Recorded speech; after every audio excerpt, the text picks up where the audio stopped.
పరలోక దేశపు యొక్క గీతము మన నమ్మకాన్ని, మన విశ్వాసాన్ని వ్యక్తపరిచేటువంటి ఒక కార్యాన్ని నిజమేనా? కేవలము నమ్మము, సమస్తము సాధ్యము. హల్లెలూయా. Only believe, all things are possible. Only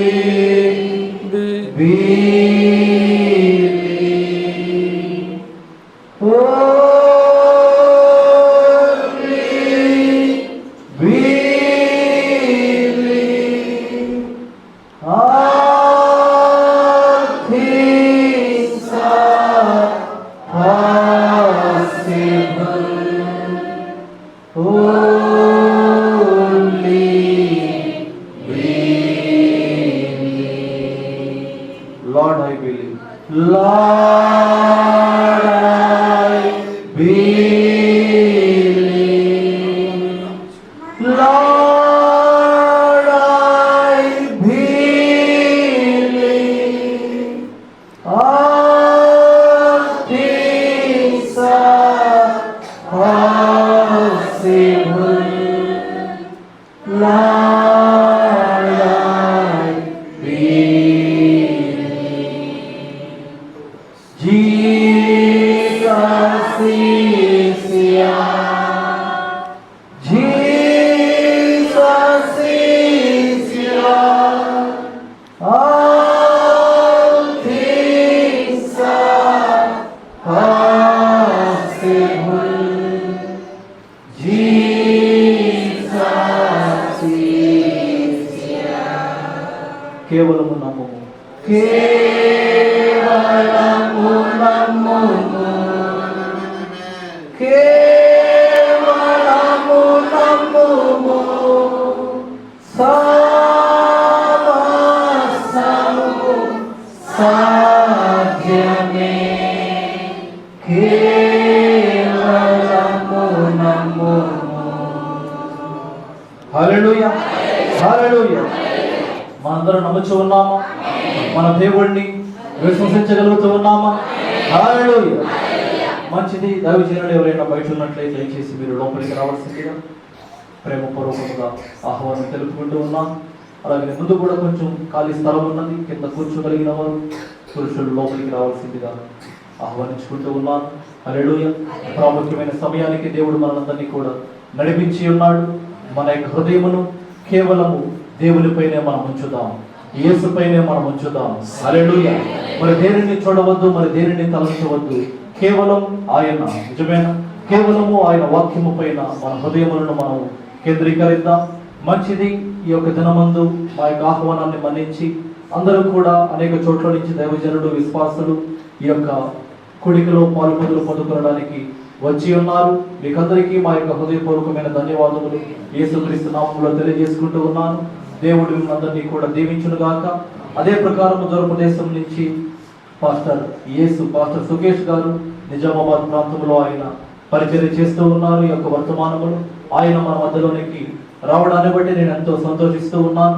thank you brother, God bless you.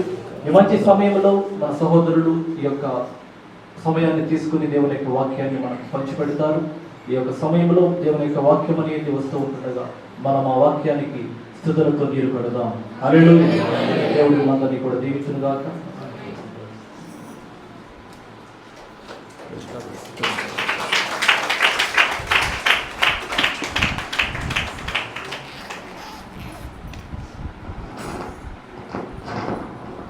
Praise the Lord. హల్లెలూయా. మనమందరం నిలబడి ఉండగా మన పరిశుద్ధ గ్రంథాన్ని తెరచి లేఖన భాగాన్ని చదువుకుందాం.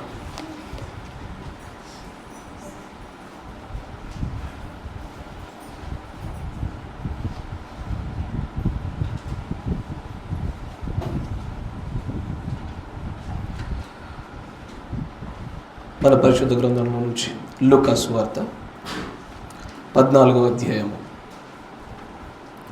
లూకా సువార్త 14వ అధ్యాయం 25వ వచనం నుంచి గమనించుదాం. లూకా సువార్త 14వ అధ్యాయం 25వ వచనం. బహుజన సమూహములు ఆయనతో కూడా వెలుచున్నప్పుడు ఆయన వారి తట్టు తిరిగి, ఎవడైనను నా యొద్దకు వచ్చి తన తండ్రిని, తల్లిని, భార్యను, పిల్లలను, అన్నదమ్ములను, అక్క చెల్లెండ్రను, తన ప్రాణమును సహా ద్వేషింపకుంటే వాడు నా శిష్యుడు కానేరుడు. మరియు ఎవడైనను తన సిలువను మోసుకుని నన్ను వెంబడింపని ఎడల వాడు నా శిష్యుడు కానేరుడు. మీలో ఎవడైనను ఒక గోపురము కట్టింప కోరిన ఎడల దానిని కొనసాగించుటకు కావలసినది తన యొద్ద ఉన్నదో లేదో అని కూర్చుండి తగులబడి మొదట లెక్క చూచుకొనడా? చూచుకొనిన ఎడల అతడు దాని పునాది వేసి ఒకవేళ దానిని కొనసాగింపలేకపోయినందున చూచువారందరూ ఈ మనుషుడు కట్ట మొదలు పెట్టెను కానీ కొనసాగింపలేకపోయినని అతడిని చూచి ఎగత్తాళి చేయసాగుదురు.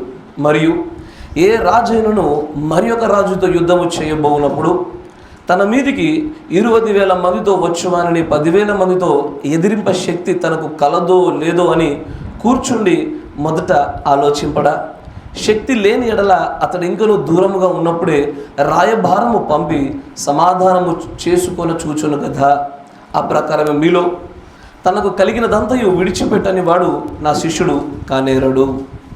దేవుడికి స్తోత్రములు కలుగునుగాక. మీరున్న చోట తలను ఉంచండి, కళ్ళు మూసుకోండి, చిన్న ప్రార్థన చేసుకుందాం. సర్వశక్తి సంపన్నుడా, మా ప్రియ పరలోకపు తండ్రి, నిన్న నేడు నిరంతరము ఏకరీతిగా ఉన్నటువంటి దేవుడు నీవు. మార్పు చెందనటువంటి మా మంచి ప్రభువుగా మీరున్నారు. ప్రభువ, మానవులను మరల నీ యొక్క పరిశుద్ధమైనటువంటి ఆ మహిమలోనికి నిలబెట్టుట కొరకై నీవు కలిగి ఉన్నటువంటి ఆ ప్రణాళికను నువ్వు జరిగించుతున్నటువంటి ప్రతి కార్యమును బట్టి మేము కృతజ్ఞులమై ఉన్నాం. ప్రభు, చదవబడినటువంటి ఈ లేఖన భాగాన్ని బట్టి కూడా ప్రభు మిమ్మల్ని మేము స్తుతిస్తూ ఉన్నాము. తండ్రి, అక్షరమును కాదు కానీ అక్షరం వెనకాల ఉండే ఆత్మను గ్రహించే భాగ్యం మాకు దయచేయండి.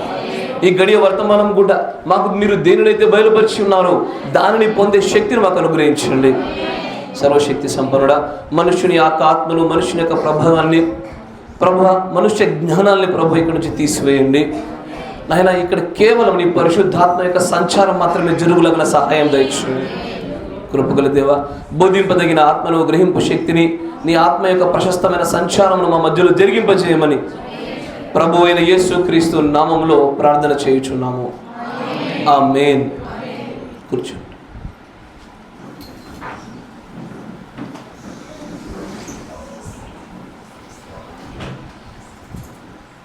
హల్లెలూయా.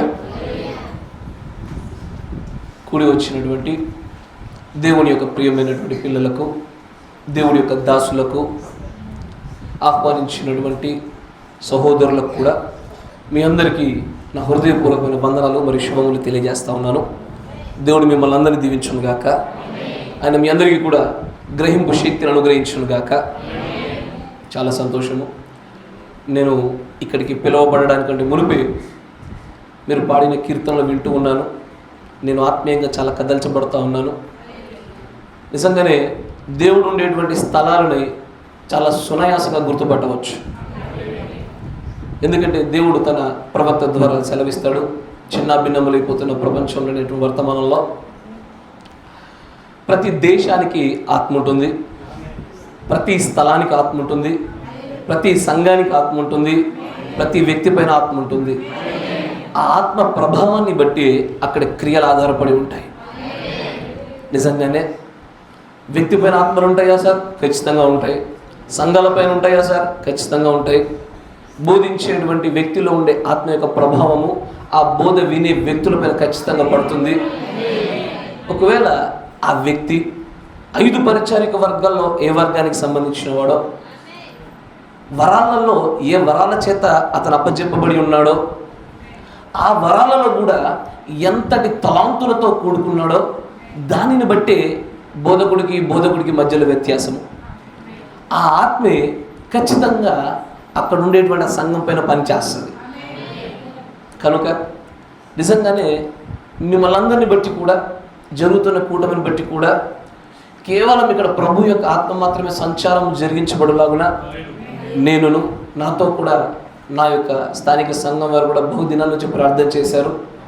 వాటన్నిటిని బట్టి దేవుడు విజయవంతంగా ఈ కూటమిని నెరవేర్పు జరిగిస్తూ ఉన్నారు. వాటన్నిటిని బట్టి దేవుడికి మాత్రమే ఘనత చెందునుగాక. చాలా మంచిది. మన సమయాన్ని లేఖనంలో గడిపే ప్రయత్నం చేద్దాం. చదవబడిన లేఖన ప్రకారంగా లూకా సువార్త 14వ అధ్యాయము 28వ వచనం నుంచి ఒకసారి గమనించే ప్రయత్నం చేద్దాం. లూకా సువార్త 14వ అధ్యాయం 28. మీలో ఎవడైనను ఒక గోపురము కట్టింపగోరిన ఎడల దానిని కొనసాగించుటకు కావలసినది తన యొద్ద ఉన్నదో లేదో అని కూర్చుండి తగులబడి మొదట లెక్క చూచుకొనడా?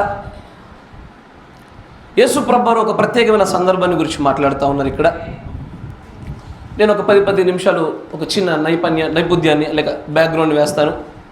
తర్వాత నేను చెప్పవలసిన విషయాల్ని మీరు గ్రహిస్తారని ఆశిస్తూ ఉన్నాను.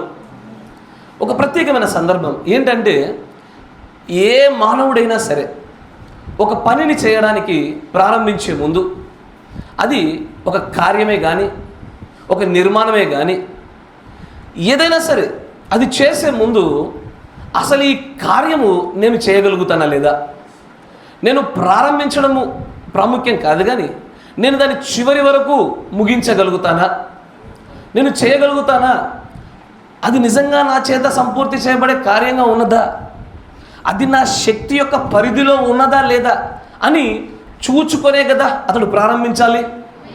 అది ఒక భవన నిర్మాణం కానీ ఒక సంఘ చర్చి నిర్మాణం కానీ స్టూడెంట్స్ చదువుకునే చదువులు కానీ.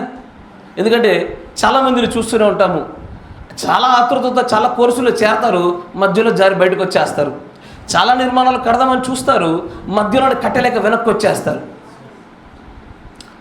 యేసు ప్రభువారు చెప్తున్న మాట జాగ్రత్తగా వినండి. అయ్యా నేను మళ్ళీ చెప్తా ఉన్నాను మాట, జాగ్రత్తగా వినండి. Message is very simple. వర్తమానము సామాన్యమైనది.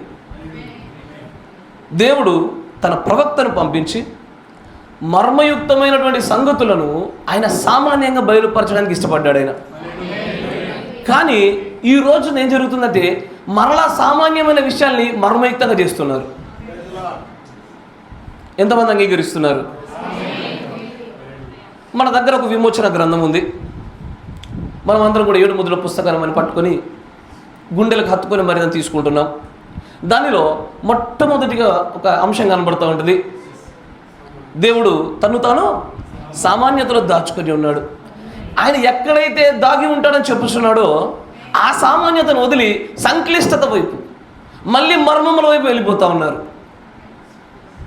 యేసు ప్రభువారు చెప్పిన మర్మములన్నీ కూడా దేనితో పోల్చబడి చెప్పబడ్డాయి అంటే, అయ్యా మనుషులు గ్రహింపలేని సంగతులతో కాదు. ఆయన చెప్పినవన్నీ కూడా పొలంలో ఆయన వచ్చి 4 విత్తనాలు వేసాడు. చేపలు పట్టేవాడని చేపల కోసం ఒక వల విసిరాడు. ఇలాంటి విషయాల్లోనే జగత్తు పునాది వేయబడక మునుపు ఉన్న మర్మాలు దాచిపెట్టాడు. దేవుడేమో సామాన్యం చేస్తూ ఉంటే మనిషి దాన్ని సంక్లిష్టం చేస్తూ వస్తున్నాడు.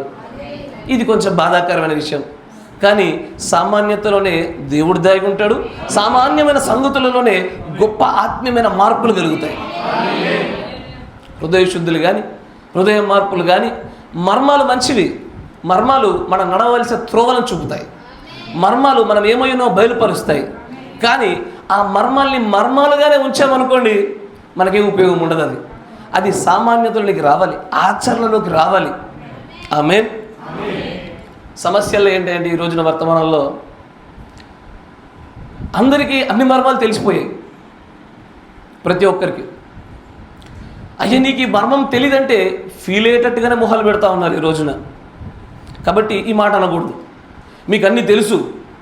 కానీ 7 ముద్రల గురించి నువ్వు విన్నావు కదయ్యా, వినిన తర్వాత అది నీలో ఏ రూపంగా క్రియాత్మకంగా నీలో ఏ మార్పులు చేసిందయ్యా అని అడిగితే 2 ముక్కలు చెప్పలేడు ఆయన.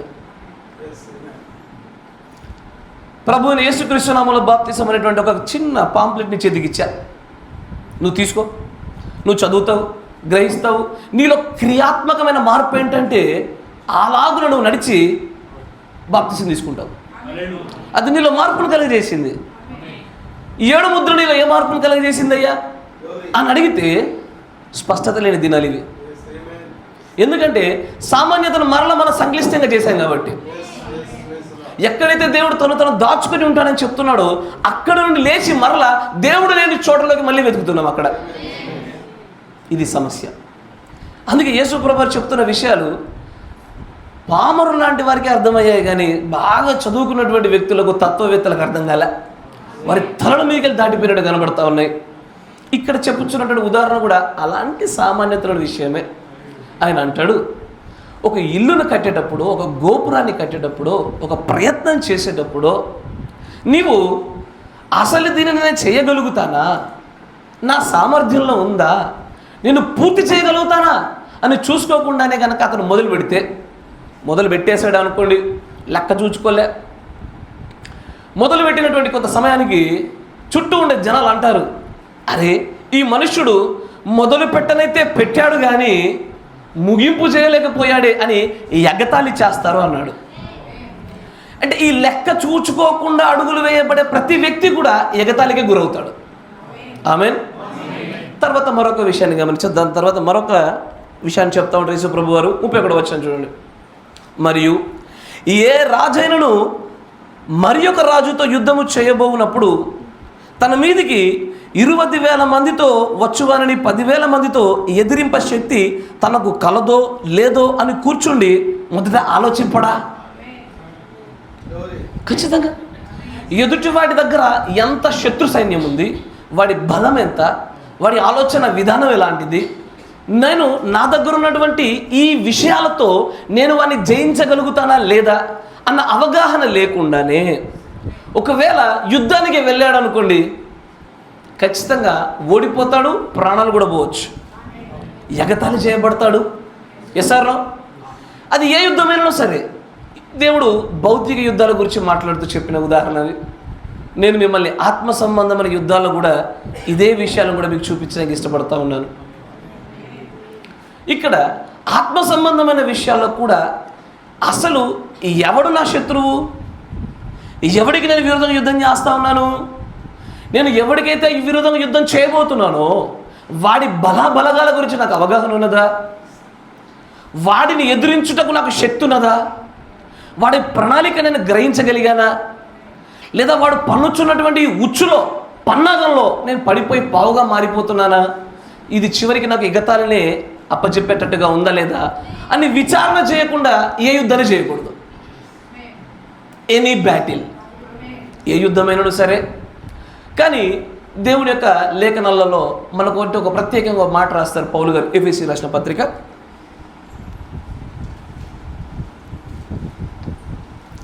6వ అధ్యాయము 12వ వచనాన్ని గమనించుదాం.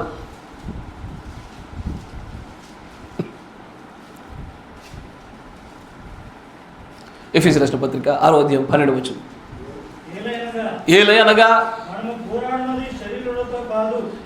ఎందుకంటే నేను చెప్పినటువంటి లూకా సువార్తలోని వాక్యం విని మనుషులపైకి దాడి చేయడానికి ప్రోత్సహిస్తున్నాడేమో అని అనుకోకూడదు. మనం దేవుడు మాట్లాడుతున్నది అసలు మన శత్రువు ఎవడో గుర్తించదగిన వాడు మాత్రమే సరైన యుద్ధాన్ని చేయగలుగుతాడు. ఇక్కడ చెప్తారు అసలు మనం పోరాడేది ఎవరితో, మన శత్రువు ఎవరు, మన యుద్ధ ప్రణాళికలు ఎలాగ ఉండాలా అన్న విషయాన్ని గురించి మాట్లాడుతూ మనం పోరాడేది శరీరులతో కాదయ్యా, కాదు కానీ ప్రధానులతోనూ అధికారులతోనూ ప్రస్తుత అంధకార సంబంధులకు లోక నాదులతోనూ ఆకాశ మండలమందున్న దురాత్మల యొక్క సమూహాలతో పోరాడుచున్నాము. మనం పోరాడేటప్పుడు మన శత్రువు ఎవరో స్పష్టం చేసేసాడు దేవుడు. దురాత్మల సమూహమని, అధికారులని, ప్రధానులని, the darkness of the world, చీకటి, ఈ లోకం యొక్క చీకటితో యుద్ధం చేస్తున్నామని చెప్తున్నాడు ఆయన. మరి దేవుడు చెప్పినటువంటి ఆ నియమాలను ఒక్కసారి ఇక్కడ మీ ముందు పెట్టే ప్రయత్నం చేస్తా. అసలు ఇంతకీ నీ శత్రువులను గట్టిగా సరిగ్గా గ్రహించగలిగావా? నీ శత్రువులతో యుద్ధం చేయడానికి నీ దగ్గర సరైన ప్రణాళిక ఉన్నదా? అసలు నీ శత్రువును జయించుటకు నీకు శక్తి సరిపోతుందా? ఇదేది తెలియకుండానే ప్రారంభించి మధ్యలో ఆటుపోటులు పడిపోతూ క్రైస్తవ భక్తి జీవితంలో కుంటిపడుతున్న విశ్వాసం లేకపోలేదు, ఓడిపోయిన వారు లేకపోలేదు, కొంతమంది పడి లేచి ఇరుకులు ఇబ్బందులు పడుతున్న వారు లేకపోలేదు ఈ దినాల్లో. దీనికి కారణం అంటే ఏంటంటే అసలు నీ శత్రువుని గుర్తెరగకపోవడము, ఆ శత్రువుని గుర్తించి అతన్ని జయించుటకు నీ యొద్ద అతడి శక్తి కంటే మించినటువంటి ఒక చక్కటి ప్రణాళిక లేకపోవడం, ఇదే దానికి ప్రధానమైన కారణం. ఈ గడియ వర్తమానికుడు తను బోధించినటువంటి అనేకమైనటువంటి అంశాల్లో ద గ్రేటెస్ట్ ఎనమీస్ అని కొంతమందిని గురించి ఆయన ప్రస్తావించాడు. మాట జాగ్రత్త వినాల. ది గ్రేటెస్ట్ ఎనమీస్ అంటే గొప్ప శత్రువులు. ఎప్పుడు? యేసు ప్రభు వారు ఉన్నటువంటి కాలంలో ఆయన ఎవరినైతే ఎదిరించాడో ఈ రోజున వాళ్ళు లేరు, కానీ అవి ఆత్మలు ఉన్నాయి. వారికంటే ముందు ఉన్నటువంటి పరిశుద్ధులు పోరాడినటువంటి ఆ శత్రువులు లేరు, కానీ అవే ఆత్మలు ఉన్నాయి. ఈ రోజున మీకు గొలియాతు కనబడ్డు, కానీ ఆత్మ కనబడుతుంది. ఈ రోజున వారందరూ ఎవరెవరితో యుద్ధం చేశారో ఆ ఫిలిస్తీన్ లాంటి వ్యక్తులు కానీ ఏ శత్రువైనా సరే ఈ రోజున వారు నీ కంటికి కనబడరు, కానీ వారి ఆత్మలతో నువ్వు నేరుగా యుద్ధం చేస్తూ ఉన్నావు. మరి ప్రతి ఆత్మయ్య కూడా దానికంటూ ఒక ప్రత్యేకమైన శక్తిని, సామర్థ్యాన్ని, ప్రణాళికను కలిగి ఉంటుందిగా. అసలైనటువంటి సమస్య ఏంటంటే శత్రువును గుర్తుపెట్టడంలోనే విఫలమైనటువంటి దినాలు ఇవన్నీ కూడా. దేవుడు తన ప్రవక్త ద్వారా మాట్లాడింపజేసిన ఉన్న మాటలు ఉండొచ్చుగానే వేటినైతే గొప్పదైన శత్రువులుగా ఎంచాడో, విచ్ ఆర్ ద గ్రేటెస్ట్ ఎనమీస్, ఆ అతి గొప్ప శత్రువులను మనం కనుగొనే ప్రయత్నం చేద్దాం. నేను ఒక మాట మాత్రం గ్యారంటీ ఇవ్వగలుగుతా, ఈ వర్తమానం నుంచి మీరు ఖచ్చితంగా నేర్చుకునే వెళ్తారు. ఇక్కడ నుంచి you will learn something from this message. ఇది వర్తమానాన్ని మీరు చూసే కోణం కూడా మార్చాలి. వర్తమానంలో మీరు జీవించుచున్నటువంటి మీ జీవన శైలిని కూడా ఇది మార్చగలగాలి. మీరు మెసేజ్లను చదివే కోణం కూడా మార్చగలగాలి. I hope this happens. నేను నమ్ముచున్నది జరగాలని. ఆమేన్.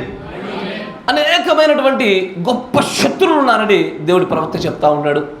ఈ కాలంలో ఎండ్ టైం మెసేజ్లో చివరి ఈ యొక్క లవోదికే సంఘ కాలాన్ని దాటుచున్న ప్రతి వ్యక్తిలో కూడా అందరూ ఎదుర్కొనేటువంటి అత్యంత సామాన్యంగాను కఠినంగా ఉండేటువంటి గొప్ప శత్రువులు ఉన్నారు. దానిలో నేను మీకు మొట్టమొదటి శత్రువుని పరిచయం చేస్తాను. ద ఫస్ట్ గ్రేట్ ఎనిమీ ఎక్కడంటే మెసేజ్ కోడ్ చెప్తాను, రాసుకునే వాళ్ళు రాసుకోండి. అంశం పేరు హీలింగ్, బ్రాకెట్లో వాట్ క్యాన్సర్ ఈజ్. స్వస్థత అనేటువంటి వర్తమానము కోడ్ 53-0904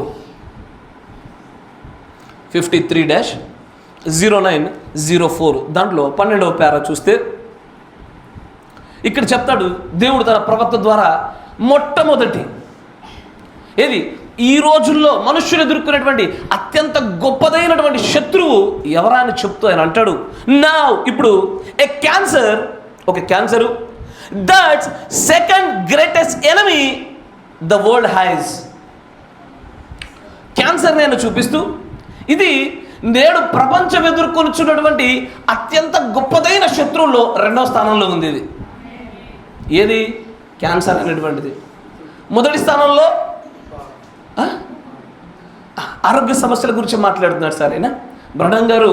ఇక్కడ నేరుగా అనారోగ్య సమస్యలనే నేడు మానవాళి ఎదుర్కొంటున్నటువంటి గొప్ప శత్రువులో ఒక శత్రువుగా పరిగణించాడు ఆయన. మొట్టమొదటి స్థానంలో గుండె సమస్యలని చెప్తున్నాడు ఆయన.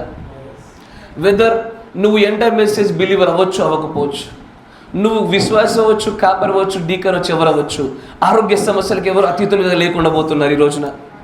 ఎవ్రీబడి, ప్రతి ఒక్కరూ. ఎందుకయ్యా అంటే మానవాళి ఎదుర్కొంటున్నటువంటి అత్యంత గొప్ప శత్రువుల్లో అనారోగ్యం నేడు అతి గొప్ప శత్రువుగా మారింది. అది వారి భక్తి జీవితాలను కూడా ప్రభావితం చేసే రీతిలో ఇబ్బంది పెడతా ఉంది. ఇది గ్రేటెస్ట్ ఎనిమీ అంటున్నాడు ఆయన, అత్యంత గొప్ప శత్రువు అంటున్నాడు దాన్ని. మరి దీన్ని జయించాలిగా, దీన్ని జయించగలగాలిగా. ఎందుకంటే ఒక శత్రువుని జయించడానికి ప్రణాళిక ఉండాలిగా. మన దగ్గర ఉన్న ప్రణాళిక ఏంటిది? మన దగ్గర ఉన్నటువంటి మంచి టౌన్లో మంచి ఫేమస్ డాక్టర్ని చూసి ట్రీట్మెంట్ తీసుకోవడమే ప్రణాళిక కాదు కదయ్యా. ఎందుకంటే ఇక్కడున్న ఈ శత్రువుని జయించడంలో కనుక మనం విఫలమైతే ఎత్తబట్లకు గుర్రం. అదేంటి సార్, రోగాలు ఉంటే ఎత్తబట్లకు రారంటారా? కాదు కాదు, నేను అనేది. దేవుడి ప్రవక్త అంటాడు, people are not having enough faith to heal their even toothache. వారి పంటి నొప్పిని కూడా తగ్గించుకోవడానికి సరిపడే విశ్వాసాలు నేడు విశ్వాసుల్లో లేవు. గొప్పదైనటువంటి శరీర మార్పుకు సరిపోయేటువంటి ఈ శరీర మార్పు సంబంధించిన విశ్వాసం ఎక్కడి నుంచి వస్తుంది అంటున్నాడు ఆయన. ఆ గ్రేటెస్ట్ ఎనిమిని దాటిన తర్వాతే ఆ శత్రువు వెనకాల దాచిపెట్టబడిన సంపత్తి మనం దోచుకోగలుగుతాం. యేసుప్రభు అంటాడు, ఒక ఇంటిలోనికి నువ్వు వచ్చినప్పుడు ఆ ఇంటిలో ఉన్న ప్రధానమైన వ్యక్తి నువ్వు దాడి చేసి గెలిస్తేనే ఆ ఇంటి సంపద అంతా నీదవుతుంది అంటాడు ఆయన. అనారోగ్యం ఎక్కడి నుంచి వచ్చిందయ్యా? పాపంలో నుంచే. పాపంలో నుంచి మనిషి మహిమలో నుంచి జారిపోయిన తర్వాతే మరణం వచ్చింది, పాపం వచ్చింది. ఈ పాపం గుండా అనేకమైన రోగాలు, వ్యాధులు వచ్చాయి. దేవుడు చేసిన సృష్టిలో అనారోగ్యంతో ఉండమని ఏ మానవుని దేవుడు చేయడు. అందరూ పరిపూర్ణులుగానే ఉన్నారు, ఆరోగ్యవంతులుగానే ఉన్నారు. ఎన్నడూ కూడా కాలం అనే పరిమాణంతో మార్పు చెందినటువంటి దేహాలతోనే ఉన్నారు. కానీ నేడు దుష్టుడు మనపైకి వదిలినటువంటి అతి గొప్ప బాణాల్లో, శత్రువులలో అనారోగ్యం అనేది అత్యంత ప్రధానమైనదని చెప్తున్నాడు ఆయన. కానీ దీన్ని జయించడానికి కావాల్సిందల్లా విశ్వాసం ఒకటేనండి, ఓన్లీ ఫెయిత్ కదా. మీరు ఇంతకుముందు కీర్తన పాడుతూ ఉన్నారు, చక్కటి జాతీయ గీతాన్ని పాడారు మీరు. మీ జాతీయ గీతంలో only believe, all things are possible కదా. తర్వాత తెలుగులో పాడుతున్నారు, కేవలం నమ్ముము, నమ్మువానికి సమస్తము సాధ్యమే. ఇప్పుడు నేను చెప్పబోయే విషయాల నుంచి కొంచెం జాగ్రత్తగా నాతో పాటు కలిసి ప్రయాణం చేయాలి. ఎందుకంటే ఈ మొదటి శత్రువును జయించడానికి మనం ఏదైతే ప్రణాళిక కలిగి ఉంటామో దీనికి మరొక శత్రువు వచ్చి మనపైన దాడి చేస్తున్నాడు. అన్నమాట, జాగ్రత్త వినండి. మొదటి శత్రువు అయినటువంటి అనారోగ్యాన్ని జయించడానికి మనం వేసే అడుగులలో మరొక బద్ధ శత్రువు వచ్చి మనపైన దాడి చేస్తున్నాడు. ఇప్పుడు అనారోగ్యం అనే శత్రువును జయించడానికి కావాల్సిందే విశ్వాసం అనే ఆయుధము, విశ్వాసం అనే ప్రణాళిక. మరి విశ్వాసానికి కూడా బద్ధ శత్రువులు, గొప్ప గ్రేటెస్ట్ ఎనిమి ఉంటే కనుక ఆ విశ్వాసం ఎప్పుడు కూడా నిలబడలేదు, మొదటి శత్రువును ఎప్పటికీ జయించలేదు. ఎందుకు మాట చెప్తున్నానంటే ఇది మీకు వినడానికి కొత్తగా ఉండొచ్చు, కానీ ఇప్పుడు చూడండి మరొక కొటేషన్ కూడా చూపిస్తాను మీకు. రెండవ అతి గొప్ప గ్రేటెస్ట్ ఎనిమి గురించి మాట్లాడతాడు అక్కడ. 54-0320 ఫెయిత్ కమ్త్ బై హియరింగ్, వినుట ద్వారా విశ్వాసం కలుగునే వర్తమానంలో 54-0320 దానిలో 26వ పేరాలో చెప్తాడు చూడండి.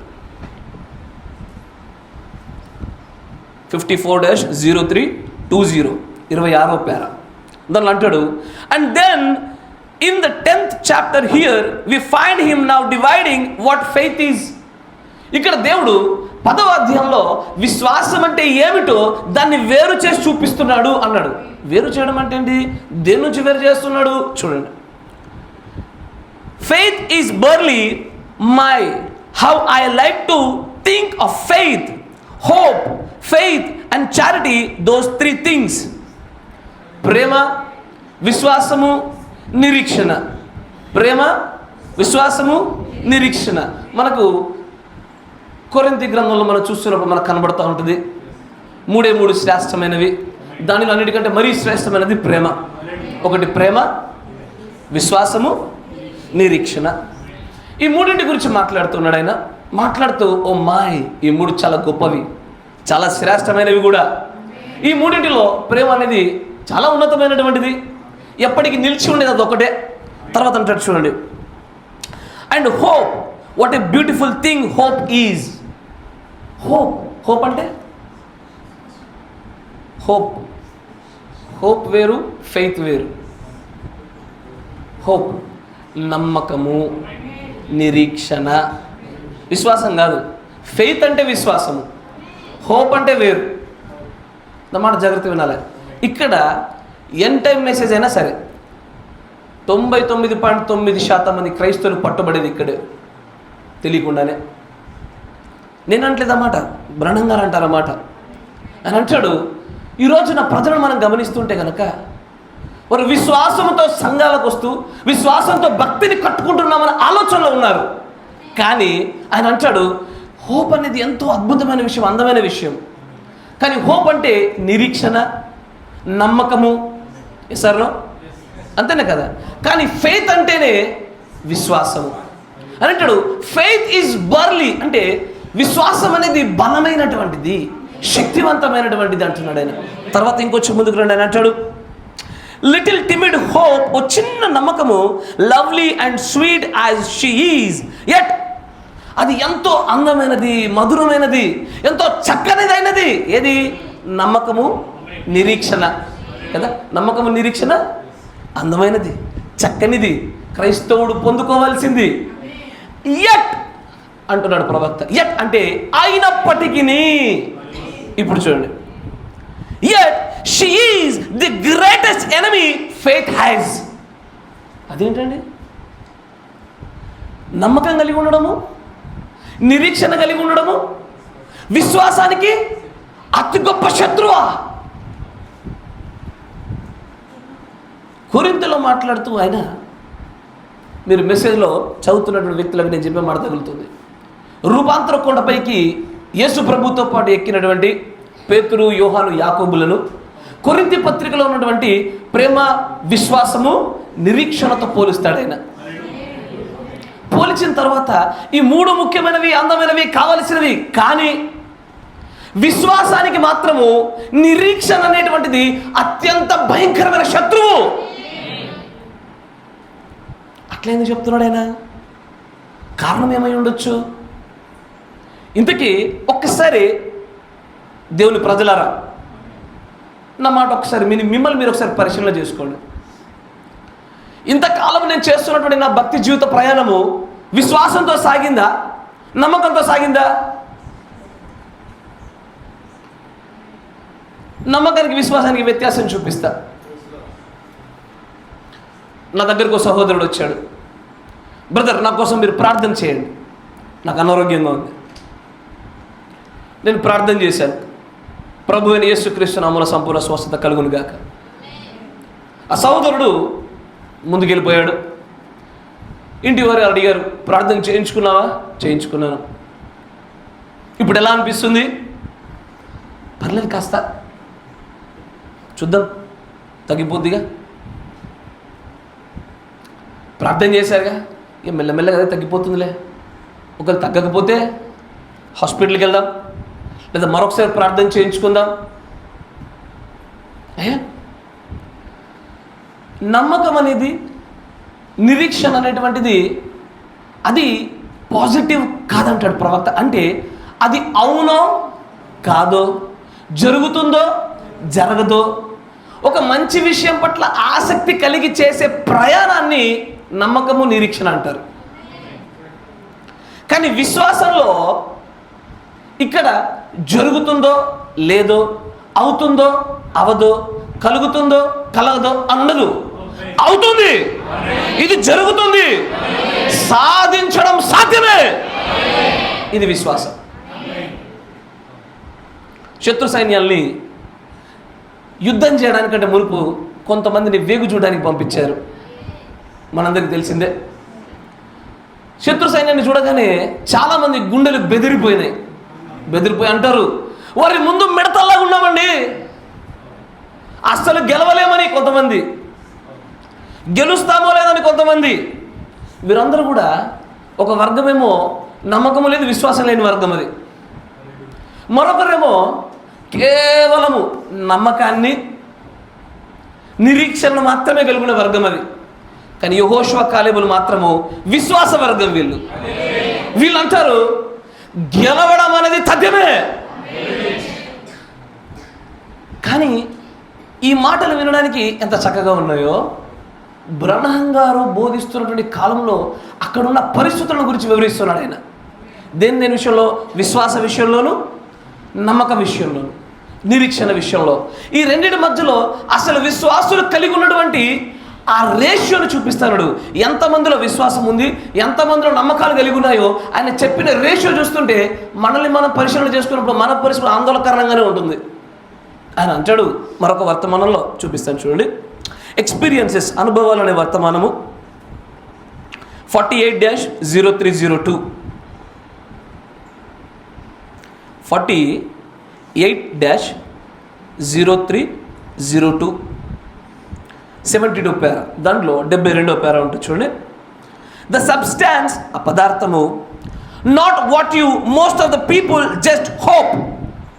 ఆ పదార్థము ఏదో నిరీక్షణ కలిగి నమ్మకం కలిగి ఉండేటువంటి పదార్థం లాంటిది కాదా పదార్థము. ఏంటది అంటాడు చూడండి.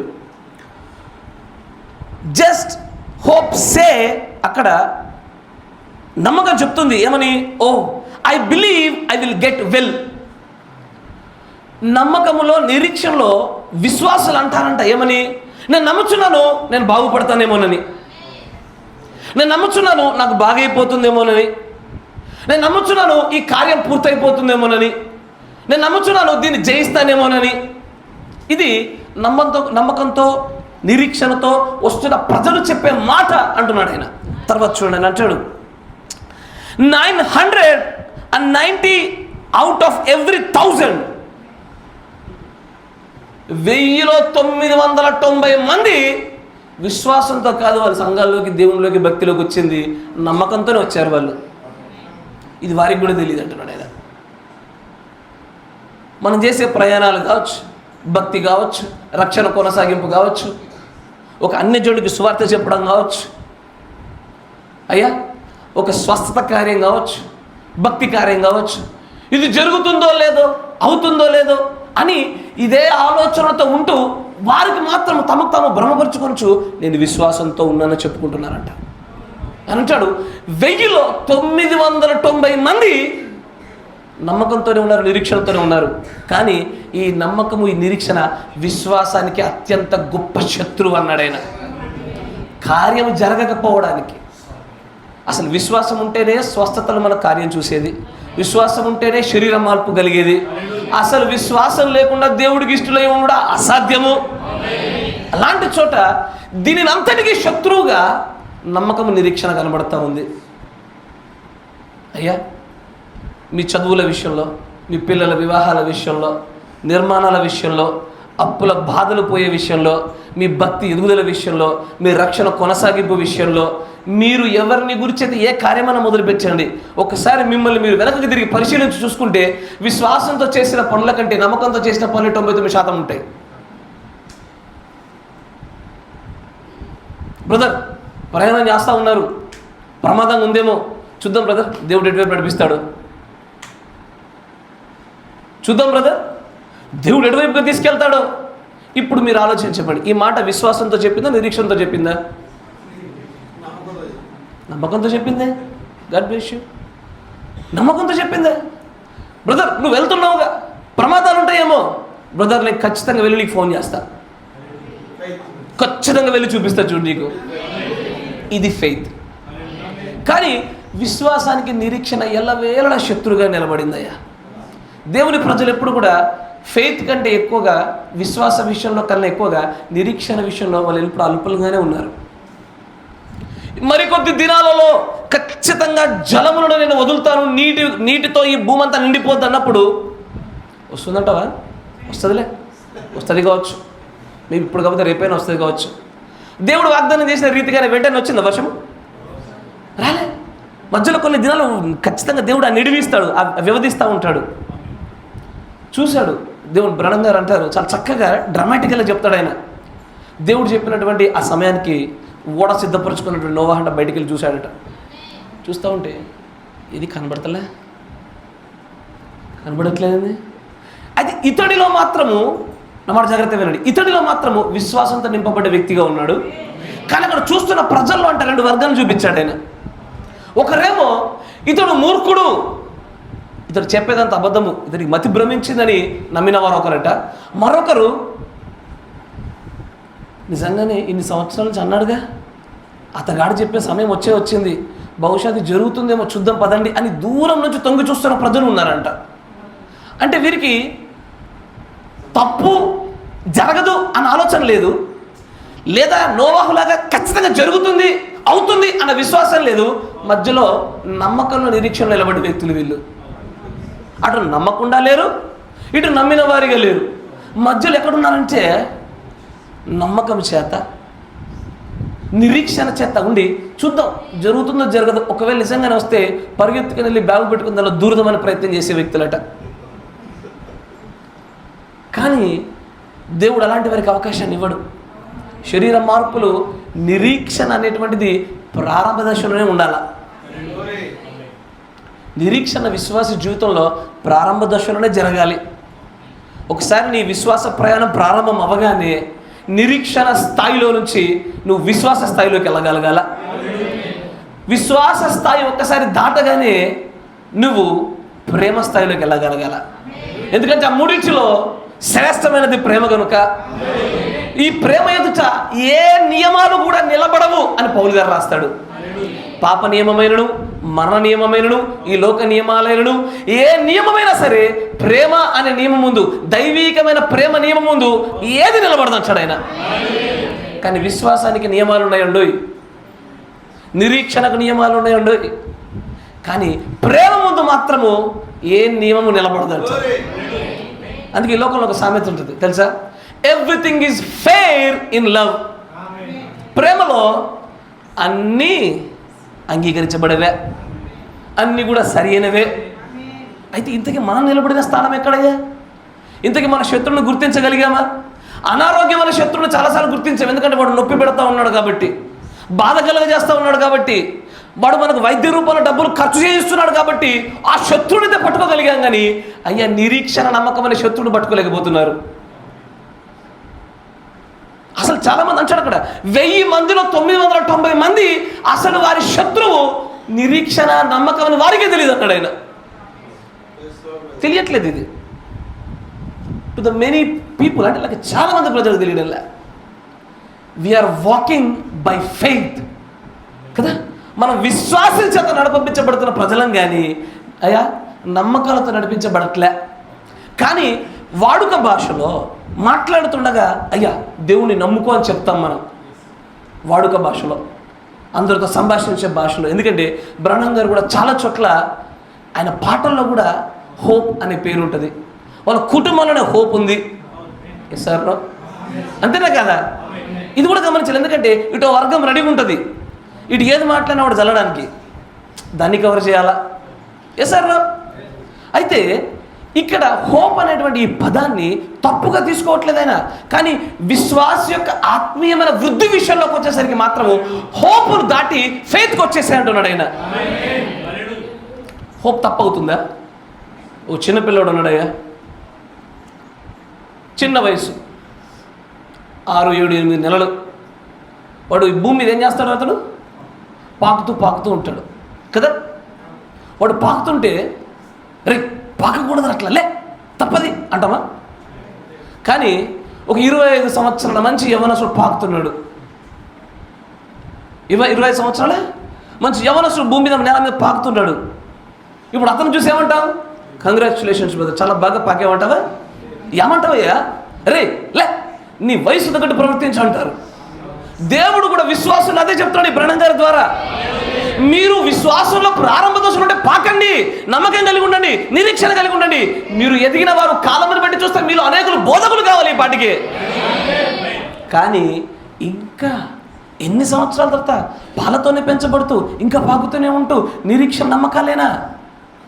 విశ్వాస స్థాయికి ఎప్పుడు వస్తారు? ఆ greatest enemy to the faith ఎప్పుడు గెలుస్తారు? దాన్ని జయించకపోతే ఎలా? శత్రువుని జయించకుండా రాజ్యాన్ని స్వతంత్రించుకోవడం జరగదయ్యా. మనల్ని పెట్టిందే యుద్ధం చేయడానికి, మన ముందు కావాలని యుద్ధ రంగంలో పెట్టాడు. ఆయన అంటాడు, అయ్యో దేవుడు నా ముందు కష్టాలు ఎందుకు పెడుతున్నాడు, నాకే ఎందుకు అనుకోబాక. ఆయన కావాలని నేను గొర్రెగా చేసి తోడేళ్ల మధ్యలోకి పంపిస్తున్నాడు. ఆయన నువ్వేమన్నా చేసుకో. ఇప్పుడు తోడేళ్ల మధ్యలోకి వెళ్తున్నావు, నువ్వు వెళ్ళి ఏది తింటదో తినదో కాదు, తినదంటే తినదది.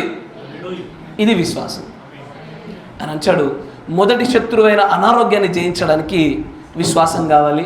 కానీ ఈ విశ్వాసానికి అత్యంత గొప్ప శత్రువు నమ్మకము, నిరీక్షణ. దీన్ని జయించాలంటున్నాడు ఆయన. అయ్యా మిమ్మల్ని మీరు పరిశీలన చేసుకోండి. ఇది మొదలుకొని మీరు మాట్లాడబోయే ప్రతి మాటలో కూడా విశ్వాస సహితమైన మాటలు ఉండాలి. ఎందుకంటే అవిశ్వాసమే పాపం. కరెక్టేనా? మనము మిగిలినటువంటి సహోదరులు ఎవరైతే ఉన్నారో సంఘశాఖ సహోదరుల స్థాయిలో మనం ఉండకూడదు. అజ్ఞాతిక్రమే పాపంలో ఉంటాడు ఇంకా అతడు. Yes sir. మనం మాత్రం ఏమంటామో తెలుసా? అన్పార్డనబుల్ సిన్, క్షమించబడని పాపం అని ఒక వర్తమానం చెప్తాడు దేవుని ప్రవక్త. చెప్తే ఆయన అంటాడు, ఇప్పుడు ఆజ్ఞాతిక్రమం దగ్గర నేను మిమ్మల్ని కూర్చోబెడతలా, మిమ్మల్ని ఎక్కడికి తీసుకెళ్తున్నాడో తెలుసా? అవిశ్వాసమే పాపం అనే స్థాయికి తీసుకెళ్తున్నా, తెలిసి మేలైనది చేయనెరిగి అలాగూ చేయకుండా చేసిన ప్రతిదీ కూడా క్షమించబడిన పాపం అనే అత్యున్నతమైన స్టాండర్డ్స్ దగ్గర మిమ్మల్ని నిలబెడుతున్నాడు ఆయన. అది ఆ స్థాయిలోకి దేవుడు మనల్ని వృద్ధి చేయాలనుకుంటున్నాడు. వృద్ధి చెందాలిగా. మీ నిర్ణయాలు, మీ మాటలు, మీ తలంపులు, మీ పోకడ ప్రతిదీ కూడా ఎలా ఉండాలో తెలుసా? విశ్వాసంతో ఉండాలి, నిరీక్షణ నమ్మకాలతో దాటిపోవాలి, భక్తిలో వృద్ధి చెందాల. అయ్యా, ఎంతమంది శత్రువులను చూసాము? 2. 1 అనారోగ్యము, 2 నమ్మకము, నిరీక్షణ కదా. 3వది చూపిస్తా. 3వ దాని దగ్గరే కొంచెం జాగ్రత్తగా వినాలి. పైన 2 లాగా ఈ 3వది ఉండదు, జాగ్రత్తగా గమనించాలి. 3వది చూద్దాం.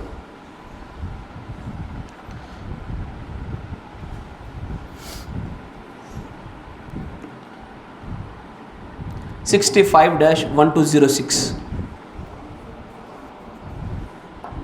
తెలుగులో ఉంటుంది చూడండి, వర్తమానం కూడా. 65-1206 దాంట్లో 100వ పేరా.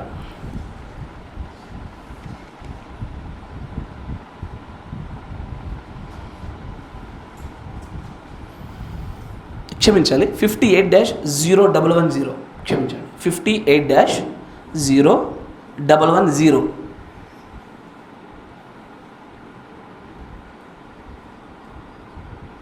దానిలో 17వ పేరా. 58-0110 దానిలో 17వ పేరా, 17th పేరాలో అంటాడు చూడండి, చదవండి.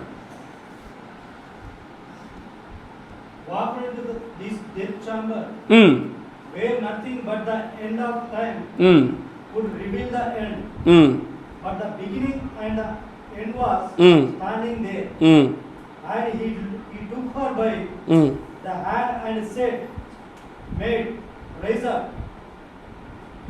The death was conquered. The death was conquered.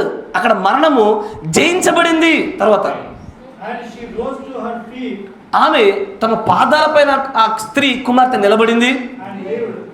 ఆమె బ్రతుకుతున్నది, నివసిస్తున్నది. మనుష్యులకు ఉన్నటువంటి అత్యంత భయంకరమైన గొప్ప శత్రువు అన్ని కాలాలలో కూడా ఎవరో తెలుసా? డెత్, మరణము. మరణమే మానవాళికి ఉన్నటువంటి అత్యంత గొప్పదైన శత్రువు. ఎవరికైనా సరే ప్రసంగి గారు రాస్తా అంటాడు, నీతిమంతుడైనా అనీతిమంతుడైనా అక్కడికి వెళ్ళి పడుకోవాల్సిందే. నువ్వెంత భక్తి చేసినా చివరికి మరణాన్ని ఎదురు చూసుకోవాల్సిందే. ఈ భూమి మీద నేను ఎప్పటికీ ఇలాగే నిలిచిపోతాను అని చెప్పగల మానవుడు ఎవడు లేడు. ఈ లోకంలో మంచి ఉన్నతమైన స్థితిగతుల్లో ఉన్నా, డబ్బులున్నా, మంచి రాజకీయ బలం ఉన్నా, కుల బలం ఉన్నా, ఏదున్నా సరే మరణాన్ని మాత్రం రుచి చూడకుండా ఎవడు వెళ్ళడు. ఒక చిన్న గుంపు ఉంటుంది, ఎప్పుడు ఎత్తబాటు సమయంలో ఉండి శరీర మార్పు కలిగే సమయంలో ఆ చిన్న గుంపు మాత్రమే అప్పటికప్పుడు ఈ దేహాలు రెపమాటలో మార్పు చెందేటువంటి ఒక అనుభవాన్ని చూస్తారు. ఒకవేళ నా మరణం తర్వాత సందర్భం ఉందనుకో, నీవు నేనైనా సరే ఈ భూమిలో కొద్ది రోజులు రెస్ట్ తీసుకోవాల్సిందే. Yes sir no? డెత్ అనేది ప్రపంచ మానవాళికి ఉన్నటువంటి అత్యంత భయంకరమైనటువంటి గొప్ప శత్రువాడు. అయితే ఈ లోకానికి ఇప్పుడు మనం చూసే భౌతికమైన మరణమే చిట్ట చివరి దశ. కానీ దేవుడి ప్రజలు దేని గురించి ఆలోచిస్తారంటే ఈ మొదటి మరణాన్ని గురించి ఎవరు పట్టించుకోరు, కానీ రెండవ మరణాన్ని గురించి జాగ్రత్త పడుతున్నారు. మొదటి మరణంలోకి వెళ్ళినా సరే మనం తిరిగి లేవగలుగుతాం, రెండవ మరణంలోకి వెళ్ళిన వాడు మాత్రము తిరిగి లేవలేడు. నమ్మాట గ్రహించగలుగుతున్నారా? రెండవ మరణం ఎప్పుడయ్యా? ఎప్పుడు? తీర్పు దినం తర్వాత జరిగేటువంటి ఆ రెండవ మరణాన్ని మాత్రము ఎవడు జయించాడు భూమి మీద. దాని లోనికి వెళ్ళి బయటకు వచ్చే మానవుడు ఒక్కడు నిలబడ్డు, ఎవరికి సాధ్యం కాదు. కానీ దేవుని నమ్మిన ప్రజలం కనుక, వర్తమానాన్ని పొందినటువంటి ధన్యులం కనుక ఈ మరణాన్ని జయించి ఉన్నామనేటువంటి ఒక నమ్మకంతో ముందుకు పోతున్నాం. కరెక్టేనా? ఈ నమ్మకం ఏంటి? ఎలా జయించగలుగుతున్నాం మరణాన్ని? ఆయనలోనికి మనము బాప్తిసం పొందడం ద్వారా ఆయన ఎలాగో తిరిగి లేపబడి ఉన్నాడో అలాగే మనం లేపబడటం ద్వారా ఆ మరణాన్ని మనం కూడా జయించిన వారం అవుతున్నాం. ఆమేన్. Praise the Lord. హల్లెలూయా. జస్ట్ ఒక్కసారి చిన్న చూడడానికి నా కన్నుల విందు కోసము మీలో ఎంతమంది ఈ మరణాన్ని జయించడం కోసం ఆయనతో పాటు సిలువ వేయబడ్డారు? అంటే మీకు అర్థమయ్యే భాషలో బాప్తిసం తీసుకున్నారు? God bless you. దేవుడి మొదలు దించును గాక. అంటే మీరందరూ మరణాన్ని జయించుచున్నటువంటి వారే. Yes sir no? కానీ జయించారు లేదా చెప్పట్లేదు, నేను చెప్పట్లే. జయించుచున్న వారే అన్న, జయించారు అని నేను అనలే. ఎందుకు అనలేదయ్యా అంటే నీటి బాప్తిస్మం ద్వారా మాత్రమే ఏ ఒక్కడు కూడా మరణాన్ని జయించలేడు. నీటి బాప్తిస్మం కూడా సరిపోదు. నీటి బాప్తిస్మం తర్వాత మరొక కార్యక్రమం ఉంది, శుద్ధీకరణ, సాంక్టిఫికేషన్. ఈ శుద్ధీకరణ కార్యక్రమం జరిగిన తర్వాత అప్పుడు నువ్వు మరణాన్ని జయించిన వాడుగా లేవు అయ్యా. అప్పుడు నువ్వు మరణాన్ని జయించిన వాడిగా అసలు లేవు. పోనీ ఆ తర్వాత ఉండేటువంటిది తర్వాత కార్యక్రమం ఏంటయ్యా? పరిశుద్ధాత్మ బాప్తిస్మం. పరిశుద్ధాత్మ బాప్తిస్మం వచ్చిన వారు మాత్రమే మరణాన్ని జయించిన వారు. అయ్యా నాకు పరిశుద్ధాత్మ బాప్తిస్మం జరిగిందని అని చేతులు లేపగలుగుతారు ధైర్యంగా? లేపిన వారు చేతులు లేపండి ఒకసారి. నాకు పరిశుద్ధాత్మ బాప్తిస్మం వచ్చింది. 1 2 3 4 5 6 7 8. God bless you. మరొక విషయాన్ని గమనించే ప్రయత్నం చేద్దాం. మిమ్మల్ని కొటేషన్ కూడా తీసుకెళ్తాను చూడండి.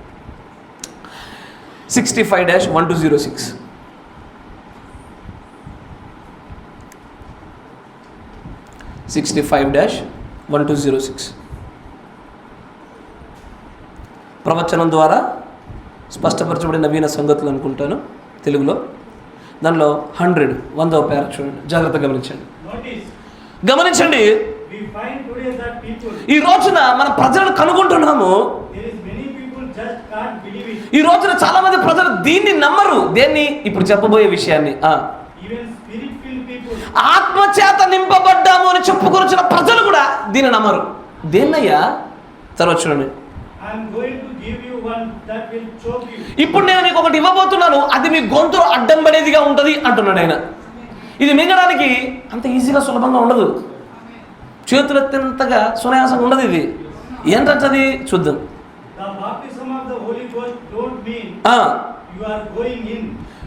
పరిశుద్ధాత్మ బాప్తిసం అంటే దాని అర్థం నీవు పరలోక రాజ్యంలోకి వెళ్ళినట్టు కాదు అంటున్నాడు ఆయన. అయ్యా నా మాట విన్నారా? ఇప్పటి వరకు నీతీకరణ జరిగి, శుద్ధీకరణ జరిగి, పరిశుద్ధాత్మ బాప్తిసం పొందితే రక్షించబడ్డాము, పరలోక రాజ్యంలోకి వెళ్ళామనుకుంటున్నాం కదా. కానీ దేవుని యొక్క ప్రవక్త అంటాడు, ప్రభు అయినటువంటి యేసుక్రీస్తు బాప్తిసం పొందిన నీవు పరిశుద్ధాత్మ బాప్తిసాన్ని పొందుకున్నంత మాత్రాన నువ్వు లోనికి వెళ్ళినట్టు కాదు అంటున్నాడు ఆయన. మరి ఏం కావాలి తర్వాత? దాని మీద కాదు, నీ ప్రాణముతో దానికి ఏ సంబంధము లేదు.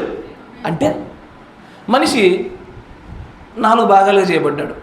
ఎన్ని? 4 భాగాలా? 3 భాగాలా? 1 శరీరము, ఆత్మ, ప్రాణము, థియోఫనీ దేహం. ఖచ్చితంగా ఉంటాయి కదండి. దేవుడి ప్రజల కోసం ఇంకోటి దాచిపెట్టబడ్డది కదండి. అక్షయ దేహం ఉంది కదండి, అది మనదేగా. కాకపోతే 4వ దాన్ని ఎప్పుడు పక్కన పెడతాం మనం. అది మనదని నమ్ముచున్నామా లేకపోతే విశ్వసిస్తున్నామా? విశ్వసిస్తున్నాం, మనదే అది.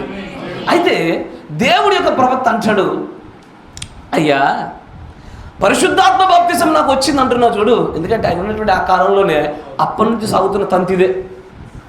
అప్పుడున్నటువంటి ఆ కాలంలోనే విశ్వాసులు కూర్చొని హురికబరబరబరబ అంటే చాలు పరిశుద్ధాత్మ బాప్తిసం వచ్చిందని నమ్మే ప్రజలు ఉన్నారు అక్కడ. నేను సంఘాన్ని చూసా, మేము ఉండే ప్రాంతంలో. అక్కడ ప్రార్థన చేసేటప్పుడు ప్రార్థన చేస్తుండగానే పరిశుద్ధాత్మలో చూసి చెప్పేస్తారట. ఎలా చెప్తారో తెలుసా?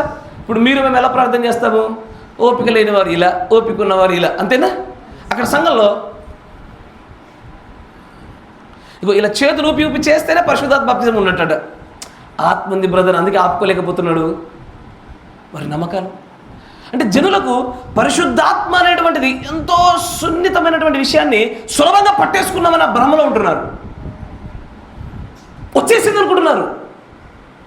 కానీ they don't know what exactly takes to be baptized in the baptism of Holi ghost with in their soul. అంటే వారి శరీరంలో, ఇక్కడ దేవుని ప్రవక్త అంటాడు, పరిశుద్ధాత్మ బాప్తిసము దేహంలో వేరు, పరిశుద్ధాత్మ బాప్తిసము ఆత్మలో వేరు, పరిశుద్ధాత్మ బాప్తిసము ప్రాణంలో వేరు. ఈ మూడు వేరు వేరు.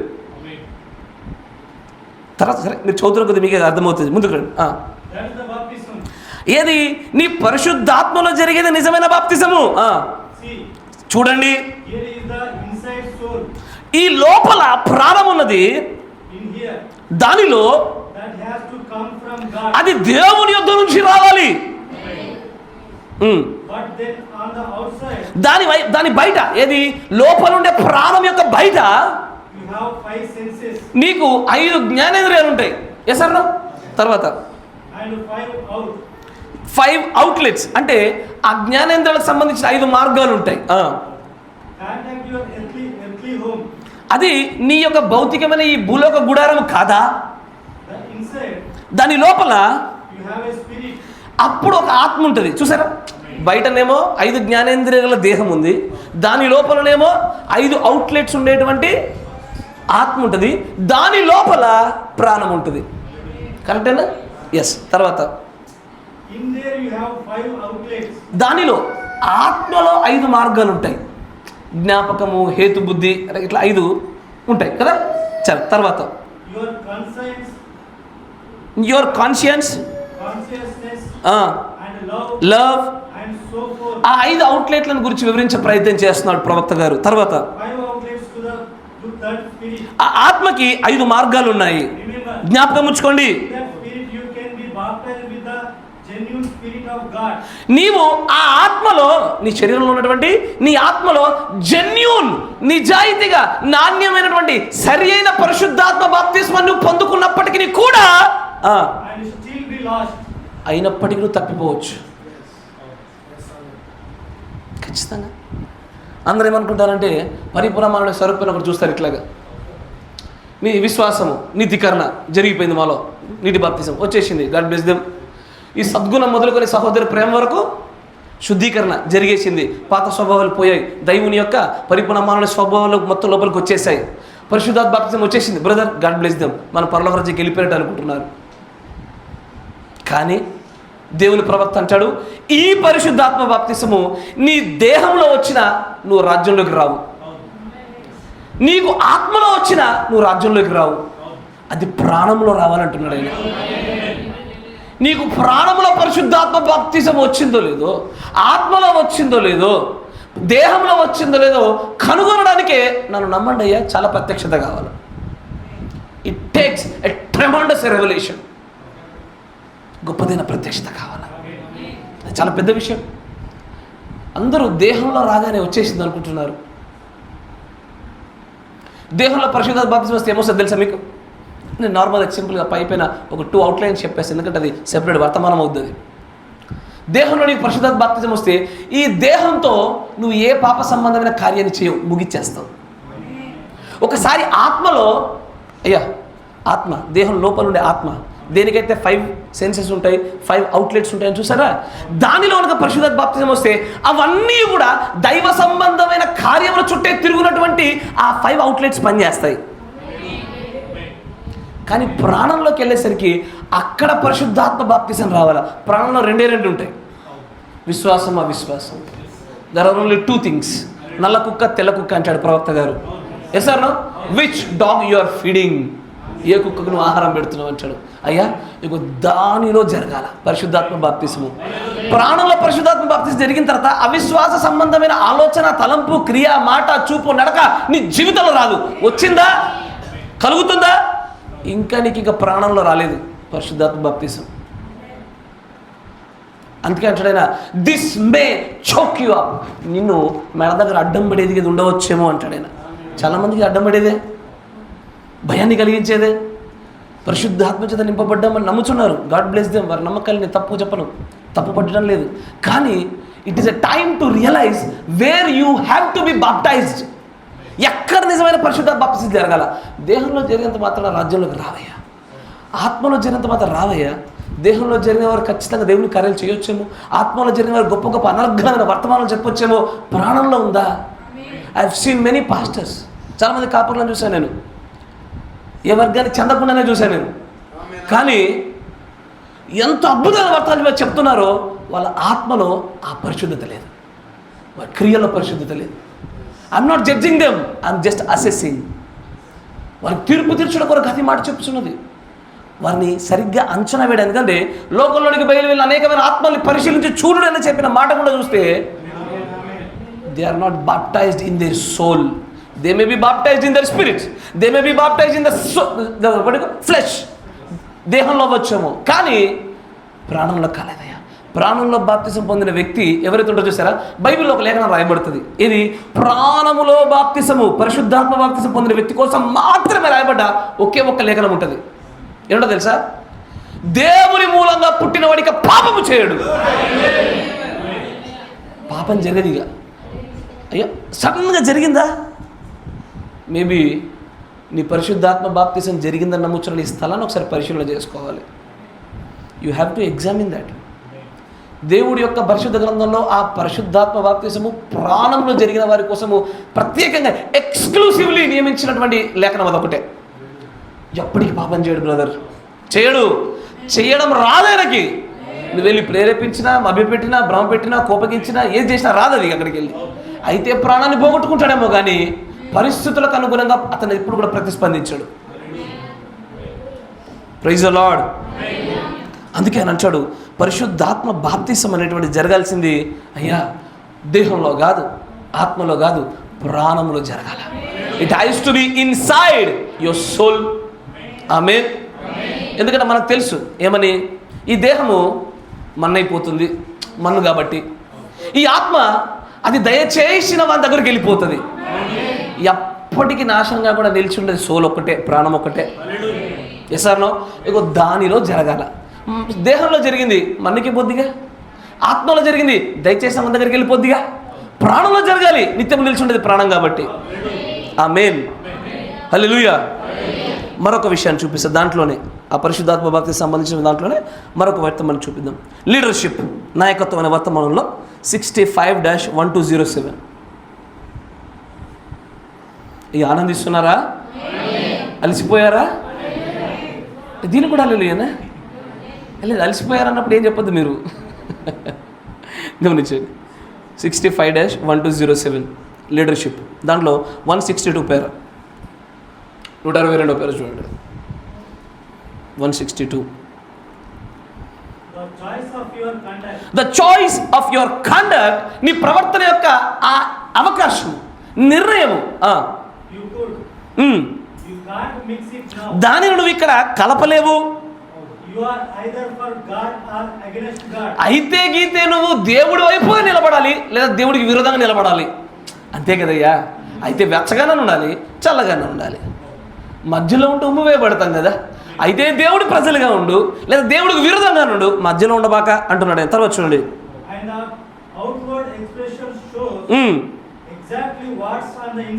నీ అంతరంగంలో ఏదుందో ఇది, ఆ విషయం నీలో బయట ఉన్నటువంటి నీ దేహం ద్వారా బయటకు బహిర్గతం అవుతూ ఉంటుంది. అది హల్లెలూయా. ఎందుకంటే తన దేనితో నింపబడతాడో దానిలో నుంచే బయటకు తీయబడతాయని రాయబడుతుంది వాక్యము. సజ్జనుడు తన మంచి ధననిధిలో నుంచి బయటకు తీస్తాడు కదా అని అంటాడు. Outward expression it shows what you are filled with inside. నీలో నింపబడిన దాని చేతే బయటకు నీ యొక్క క్రియలు ఆధారపడి ఉంటాయి అంటున్నాడు ఆయన. తర్వాత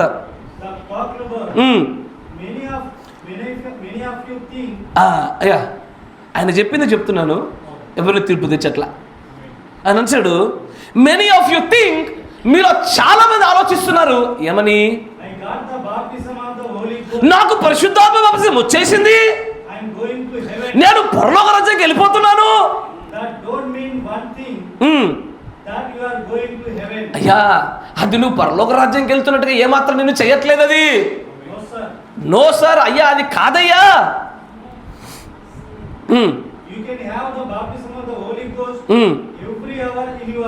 నీ జీవితం అంతటిలో గంట గంటకి పరిశుద్ధాత్మ బాప్తిస్మాన్ని నువ్వు గంట గంటకి నీ జీవితాంతం పొందినప్పటికీ కూడా నువ్వు ఇప్పటికీ తప్పిపోవచ్చు, నరకానికి కూడా వెళ్ళొచ్చు. ఎందుకయ్యా అంటే పరిశుద్ధాత్మ బాప్తిస్మం రావాల్సింది ప్రాణంలో కాబట్టి. దేహం మీదకి గంటకి వస్తుంది, ఆత్మ మీదికి 2 నిమిషాల కోసం కూడా తెచ్చుకోవచ్చు నువ్వు, అది నీ ఇష్టం అది. కానీ ప్రాణంలో రానంత మట్టు వరకు కూడా పరలోక రాజ్యాన్ని కనీసం దూరం నుంచి కూడా చూడలేదు. నా మాట వింటున్నారయ్యా? ఎందుకంటే బ్రహ్మం గారు ఒక ఉదాహరణ చెప్తా ఉంటారు. ఆయన జీవిత పరిచర్యలో జరిగినటువంటి సందర్భము. ఒక సంఘంలో ఇట్లా వెనకాల కూర్చున్నప్పుడు 2 వ్యక్తులు లేచి భాషల్లో మాట్లాడుతూ ఉన్నారు. ఒక విశ్వాస యొక్క జీవితమేమో పరిశుద్ధమైంది, ఇంకొక విశ్వాస జీవితమేమో బహుభార్యాతత్వం కలిగి చెడు చెడు అలవాట్లు కలిగిన వాడు. కానీ ఇద్దరిపైకి కూడా ఆత్మే దిగొచ్చి భాషలు మాట్లాడింపజేస్తూ ఉంది.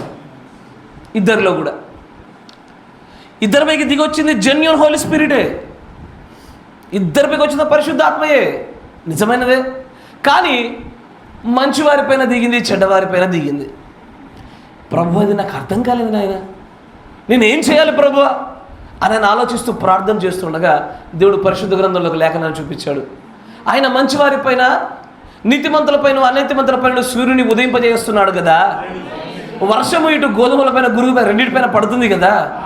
అంటే పరిశుద్ధాత్మ అనే శక్తి ఈరోజు సంఘశాఖలో స్వస్థత లేదనుకుంటున్నారా? ఉన్నది అయ్యా. సంఘశాఖలో పరిశుద్ధాత్మ ఉందా? ఆలోచించి చెప్పండి.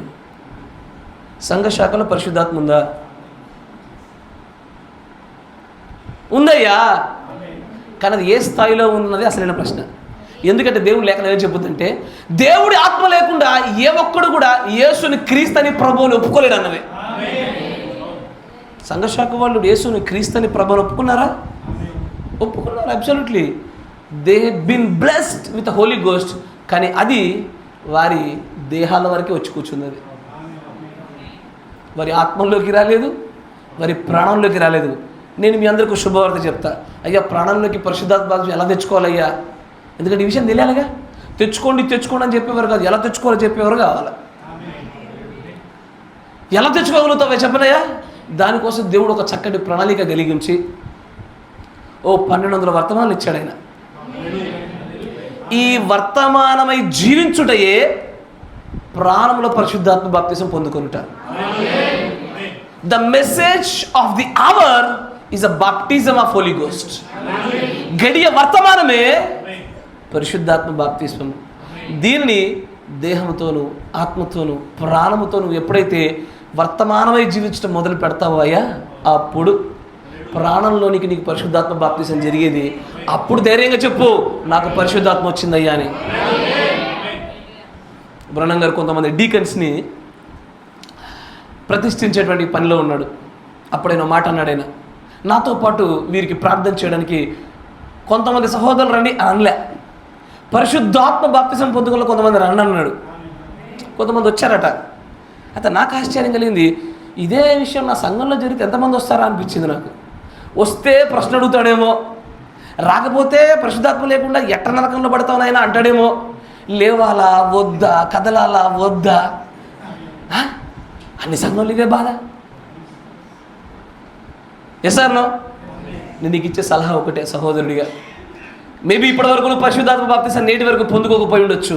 కానీ నమ్మకాలు, నిరీక్షణలు పెట్టుకోకుండా పొందుతాను ఖచ్చితంగానే విశ్వాసం పెట్టుకో. ఆ ఫెయిత్ కెన్ మూవ్ మౌంటైన్స్ అంటాడు. ఆ విశ్వాసం ఏదైనా చేయగలుగుతుంది. నేను చాలామంది సంఘశాఖ వారు కావచ్చు, అన్ని జనులు కావచ్చు, కొన్ని మాట్లాడుతుంటే వింటారు. ఎప్పుడు దేవుడు దేవుడు ప్రార్థన అంటారు. ఇదేనా మీరు చేసేది? చర్చిలు అంటారు, ఇవేనా మీ మధ్యలో కనబడేది అంటారా లేదా? ఇవి ఎప్పుడు వింటూనే ఉంటాను ఈ మాటలు. నేను ఎవరో ఒకరు చెప్తా ఉంటారు. వారికి మనం చెప్పగలిగే సమాధానం ఒకటే, మేబీ ఇప్పుడు నేను పరిపూర్ణుని కాకపోవచ్చు, నేను విశ్వసిస్తున్నాను ఒక రోజున సంపూర్ణమైనటువంటి పరిశుద్ధాత్మ బాప్తిస్మాన్ని పొందుకొని నీకు తీర్పు తీర్చేది నేనే అని చెప్పు. నీకే కాదు, దేవతలు కూడా తీరుస్తాను చెప్పు. We need that kind of a faith. అలాంటి విశ్వాసం కావాలా అయ్యా? డెత్ని జయించాలంటే, మరణం అనేటువంటి ఆ గ్రేటెస్ట్ ఎనమీని జయించాలంటే ఏకైక ఆయుధము ప్రాణంలో పరిశుద్ధాత్మ బాప్తిసం. ఇది లేకుండా నేను మరణాన్ని జయిస్తాను అన్నావా? కొంతమంది ఇట్టాగే స్వస్థతల విషయంలో తొందరపడి దాన్ని జయిస్తామో లేదో తెలియకుండానే వెళ్ళి ఒక దయ్యాలతో పట్టబడివాడు వచ్చాడు. యేసు నామములో అని అన్నాడు. దయ్యాన్ని కూడా మండింది. అది ఇట్లా బయటకు తలకే పెట్టి మరి యేసు తెలుసు, పౌలు తెలుసు, మీరెవర్రా? అంటే ఇంతగా దయ్యాన్ని పోగొట్టేంత శక్తి ఉందో లేదో తెలుసా? చూసుకోలే. ఆ సామర్థ్యం చూసుకున్నారా? లే. నేను జయించగలుగుతానా లేదా? తెలీదు. ఎదుటోడి దగ్గర 20,000 మంది సైన్యం ఉందని నా దగ్గర 5,000 ఉన్నారని అది కూడా తెలియదు వాడికి. కానీ జయిస్తాములే అనుకొని భ్రమలో వెళ్ళారు అంతే. ఎందుకంటే శత్రువుని జయించడానికి సరిపడే సామర్థ్యం ఉన్నప్పుడే మనం అడుగులు ముందుకేయాలి, లేకపోతే అడుగు వేయకపోవడం మేలు. ఎందుకంటే ఎగతాలు అవుతాంగా. అప్పుడు ఏం జరిగింది? ఆ దయ్యానికి కాస్త ఆ ఒక్క వ్యక్తి నుంచి పోయి అనేకమైన వసతి గృహాలు దొరికి వాళ్ళ పైకి పడ్డది. అది సార్ దాన్ని మన బైబిల్ గ్రంథం చూడట్లేదా? దానికి గల కారణం ఏందయ్యా అంటే నీ శత్రువును జయించడం కావలసినటువంటి ప్రణాళిక నీ దగ్గర లేదు, సామర్థ్యం ఉందో చూసుకోలేనటువంటి ఆ జ్ఞానం లేదు. మన శత్రువు మరణము, దాన్ని జయించడానికి కావలసినటువంటి ఆయుధము ప్రాణంలో పరిశుద్ధాత్మ బాప్తిసం, అది కావాల్సిందే. మరొక శత్రువు అనారోగ్యము, దాన్ని జయించడానికి కావాల్సింది అత్యధికమైన విశ్వాసాన్ని కూడా స్థాయిలు ఉంటాయండి, మళ్ళీ దానిలో లెవెల్స్ ఉంటాయి. అవిశ్వాసము, అల్ప విశ్వాసము, అధిక విశ్వాసము, శరీర మార్పు స్థాయి విశ్వాసాలు, దానికంటే ఒక ప్రత్యేకమైన చట్టమే ఉంది. రాజ్యాంగం రాసినంత రాయొచ్చు దాని మీద, అన్ని చట్టాలు ఉన్నాయి వాటి మీద. నిజం.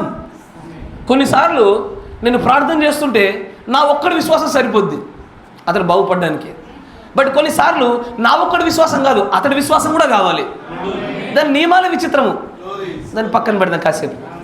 ఎక్కడైతే దేవుడు తన మహిమ కార్యాలని, అద్భుత కార్యాలని, ఆ డోర్కి వచ్చి ఓపెన్ చేయండి, మహిమ కార్యాలని, అద్భుత కార్యాలని దేవుడు ప్రదర్శించాలనుకుంటాడు, అక్కడ ఎదుటివాడిలో విశ్వాసం అనేది అల్పంగాను శూన్యంగా ఉన్నా కూడా కార్యం జరిగింపజేస్తాడు, తన లేఖన నెరవేర్పు కొరకు, తన నామ ఘనతార్థం కొరకు.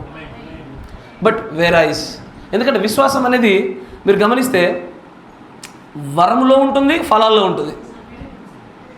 విశ్వాసం అనే వరం ఉంది, విశ్వాసం అనే ఫలం కూడా ఉంది. మొట్టమొదటి దేవుడు ఏ విశ్వాసకైనా నీ అంతటా నీవు విశ్వాసాన్ని ఎప్పుడు ఉత్పత్తి చేసుకోలేదు, ఎందుకంటే దానికి కర్త కొనసాగించేవాడు యేసుక్రీస్తే. మొదట నీకు వర రూపంలో విశ్వాసాన్ని ఇస్తాడు. నీ దగ్గర ఉండదు ఏదో ఒక మహత్కార్యాన్నో, అద్భుతాన్నో, కళనో, దర్శనంలో చూపించి ఇదిగో పొందుకో అని నీకు అప్పచెప్పాక నీలో తెలియకుండా ఒక విశ్వాసం పెరుగుతుంది, యేసు ప్రభువే నిజమైన దేవుడు, ఈ వర్తమానం సరైనదని. కానీ ఒకసారి ఆ స్థాయి రాగానే ఇక ఇవ్వడికైనా ఇప్పుడు ఏం చేస్తాడంటే నీ నుంచి తిరిగి ఎక్స్పెక్ట్ చేస్తాడు, ఫల రూపంలో రావాలని కోరుకుంటాడు. నేను ఇవ్వగలిగింది నీకు ఇచ్చా, నేను విత్తాను, ఇప్పుడు కోయాలని ఆశపడుతున్నాను, ఇప్పుడు ఫల రూపంలో నాకు విశ్వాసం కావాలంటాడు ఆయన. అందుకొరకే విశ్వాసం అనేది వరమును ఫలమును రెండిట్లో ఉండి అది స్థాయిలో చూపించి ఆ చట్టమునే ఒక వ్యత్యాసమైన చట్టంగా చూపించేటువంటి కార్యక్రమం అది. ఆ మేలు.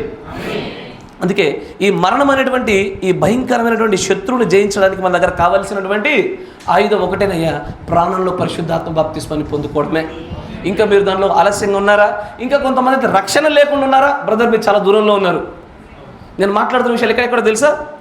నీతీకరణ, శుద్ధీకరణ, పరిశుద్ధాత్మ బాప్తిస్మం, మళ్ళీ దాంట్లో దేహము, ఆత్మ, ప్రాణము, ఇవన్నీ చెప్పిన తర్వాత నీకు ఏమనిపిస్తుంది తెలుసా? అంటే మా సంఘంలో ఇలా జరిగింది. ఇవన్నీ చెప్పాక ఒక సిస్టర్ అలా భర్త గారితో అన్నదాన్ని చూసి, బావా వెళ్తామంటావా, మనతో అవుతుందంటావా అంటే ఇవన్నీ చెప్పాక అవుద్దా? నమ్మకాలు, నిరీక్షణలు వద్దు, అవుద్ది, చేస్తాము, చేరుకుంటాము, ఆ విశ్వాసం కావాలా. We need that kind of a faith. ఆమేన్. అయ్యా ఎంతమంది శత్రువులను చూసాము?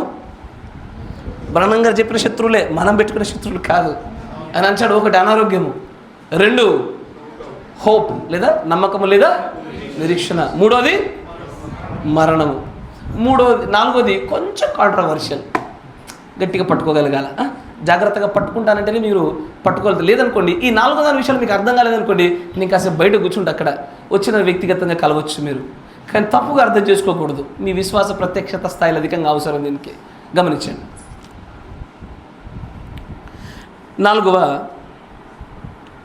శత్రువును చూద్దాం.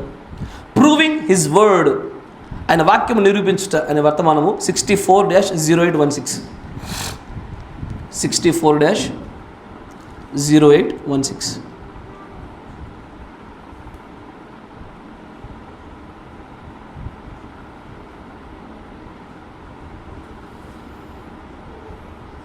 దానిలో 260 పేరు 260.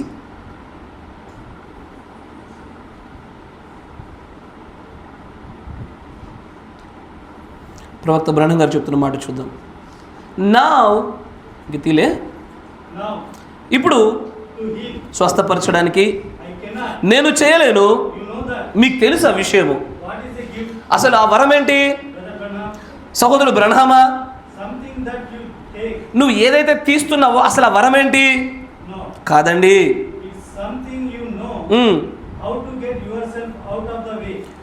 ఆయన ఏమంటున్నాడంటే, ఒక స్వస్థత కార్యం జరిగేటప్పుడు, ఒక దైవ కార్యం జరిగేటప్పుడు, బ్రదర్ బ్రహ్మా, నీ దగ్గర ఏ వరం ఉందయ్యా అంత చక్కగా చేయగలుగుతున్నావు అంటే ఆయన అంటాడు, ఇది నేను చేయట్లేదయ్యా, నా దగ్గర ఉన్న వరం ఏంటో తెలుసా? చాలామంది అనుకుంటారు ఇక్కడ బ్రహ్మం గారు చెప్తున్న మాట. ఆయన చెప్తున్నదంటే, నా దగ్గర ఉన్న వరం ఏంటంటే, నా దగ్గర ఉన్న స్వస్థత వరం కాదు. యాక్చువల్గా నా దగ్గర ఉన్న ఏ వరం అంటే, దేవుడి కార్యము జరుగుటకు మధ్యలో అడ్డుగా ఉన్నటువంటి నేను అన్నటువంటి ఆ బ్రహ్మని పక్కన పెట్టడమే నాకున్న పెద్ద వరం అన్నాడు ఆయన. మంచిగా గమనించండి. నేను బ్రహ్మము అనే వ్యక్తిని కనుక ఆ దైవ కార్యం మధ్యలో పెట్టాను అనుకోండి, ఆ కార్యం ఎప్పటికీ జరగదు అంటాడు. దేవుని కార్యం జరగడానికి నేను అనబడుతున్న ఈ బ్రహ్మముని నేను పక్కకు జరపడమే నాకున్న పెద్ద వరము. తర్వాత ఇంకొంచెం ముందుకు రండి, చూడండి.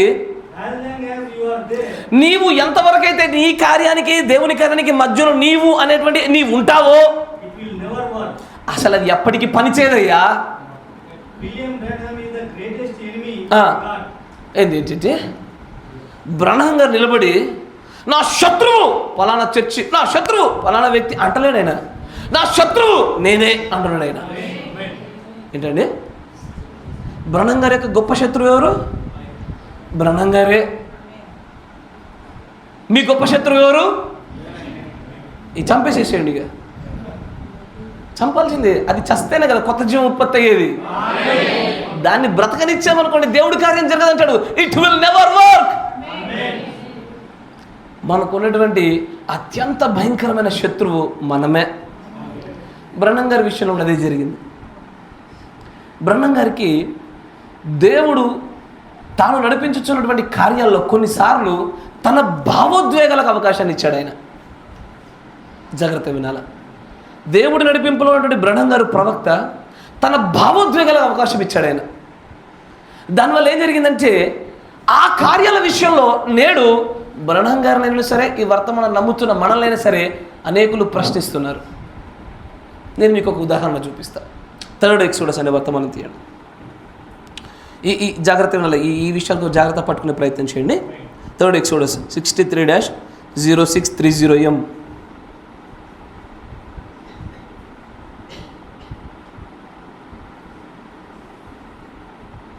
తెలుగులో ఉందా? మంచి. ఇంగ్లీష్లో ఉంటే పర్లేదు, తర్జుమా చేద్దాం. 63-0630M.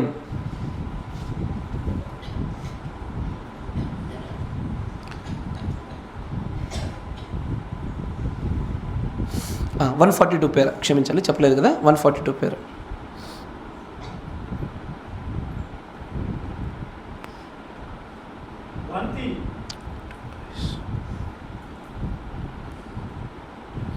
ఒక్క నిమిషం, నేను ఒక్క లేఖనాన్ని మీకు చూపించాలనుకుంటున్నాను.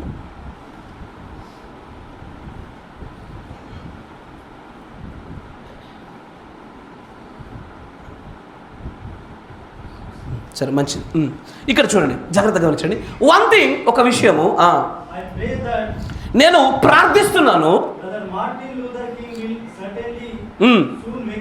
బ్రహ్మం గారు 3rd ఎక్సోడస్ 3వ నిర్గమం అనేటువంటి ఒక వర్తమానం చెప్తున్న సమయంలో మార్టిన్ లూథర్ కింగ్ అనేటువంటి ఒక నాయకుడి గురించి మాట్లాడుతున్నారు. ఆయన మాట్లాడతానంటాడు, నేను ప్రార్థిస్తున్నాను ఖచ్చితంగా ఈ మార్టిన్ లూథర్ కింగ్ అనే వ్యక్తి లేస్తాడు. తర్వాత ఆయనకు తన ప్రజలంటే, ఎవరికి? ఆ మార్టిన్ లూథర్ కింగ్ అనేటువంటి ఆ నాయకుడికి తన ప్రజలంటే ప్రేమ, ఎలాంటి అనుమానం లేదు దాంట్లో. కానీ ఆయన యొక్క ఉద్దేశం కలిగిన ప్రేరేపణ ఎక్కడితో కనుక చూసినట్లయితే,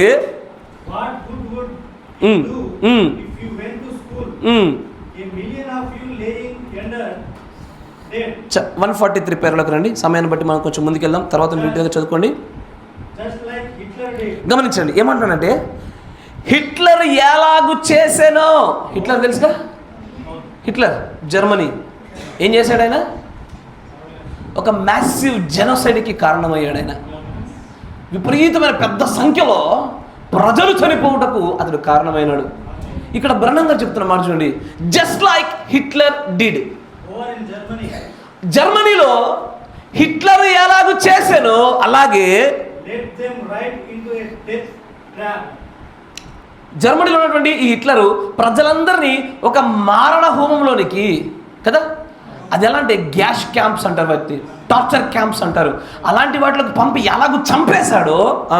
Then precious Germans, and they led by the billions and millions, piled up there top on another. కొన్ని లక్షలు లక్షలు లక్షల మంది చనిపోయి శవాలు గుట్టలు గుట్టలుగా పేర్చబడ్డాయి. ఈ కార్యానికి కారణము హిట్లర్. అంతేనా? తర్వాత చూడండి, And that's exactly the same thing. అదే విషయము. And remember, I am on tape. ఆయన ఏమంటున్నాడు తెలుసా, ఎలాగునైతే హిట్లర్ చేశాడో అదే రీతిగా ఈ మార్టిన్ లూథర్ కింగ్ కూడా అలాగే డెత్ ట్రాప్లోనికి తన ప్రజల్ని నడిపించబోతున్నాడు అంటూ ఆయన ఊరికి చెప్పలే, నాకు తెలుసు ఇది రికార్డ్ చేయబడుతుందని అన్నాడు ఆయన. I know this is on tape, ఇది నమోదు చేయబడుతుందో నాకు తెలుసు, నేను ఊరికే నార్మల్గా చెప్పడం లేదంటున్నాడు ఆయన. తర్వాత You will see. మీరు చూస్తారు, Maybe after I am gone. నేను వెళ్ళిపోయిన తర్వాత అయినా సరే చూస్తారు. That's exactly what's going to happen. ఎప్పటికీ ఇదే జరుగుద్ది, దీన్ని చూస్తారు అంటున్నాడు ఆయన. Then precious people will die down there. విలువైన ప్రజలు అక్కడ చచ్చిపోతారు, Like flies. ఒక ఈ పురుగుల్లాగా ఈగల్లాగా చచ్చిపోతారు. Starts a revolutionary. అక్కడ ఒక పెద్ద అభ్యుదయం లేస్తుంది, ఉద్యమం లేస్తుంది. Both white and colored will fight again. అక్కడ నల్ల జాతి వారు తెల్ల జాతి వారు గొప్ప యుద్ధాన్ని కలిగి ఉంటారు అన్నాడు ఆయన. And die like flies. అక్కడ ఏది ఈగల వలె మనుషులు చచ్చిపోతారు అన్నాడు. ఎవరి విషయంలో? మార్టిన్ లూథర్ కింగ్ అనే వ్యక్తి విషయంలో. కరెక్టేనా? ఇప్పుడు బ్రహ్నం గారు థర్డ్ ఎక్సోడస్లో చెప్పిన విషయం మీకు అర్థమవుతుందిగా. మార్టిన్ లూథర్ కింగ్ అని ఒక నాయకుడు, అతని వెంట నడిచిన కొన్ని వందల వేల మంది ప్రజలు, అతడు ఒక అభ్యుదయ భావాలు కలిగి ఉద్యమాలు చేస్తున్న సమయంలో ఇతడు లేచి ఆ ప్రజలను కూడా పైకి లేపి ఒక పెద్ద యుద్ధాన్ని ఏర్పాటు చేసి ఈ నల్ల జాతీయులకు తెల్ల జాతీయులకు మధ్యలో ఒక యుద్ధాన్ని కలగజేసి కొన్ని లక్షల మంది హిట్లర్ యొక్క కాలంలో ఎలాగ చంపబడ్డారో ఇప్పుడు చనిపోతారు, దీన్ని మీరు చూస్తారు, ఇది టేప్ అవుతుందని నాకు తెలుసు అన్నాడు ఆయన. కరెక్టేనా? క్లియర్ కదా? తర్వాత మరొక వర్తమానం చూద్దాం. నెక్స్ట్ మంత్లో చెప్పింది 63-0721.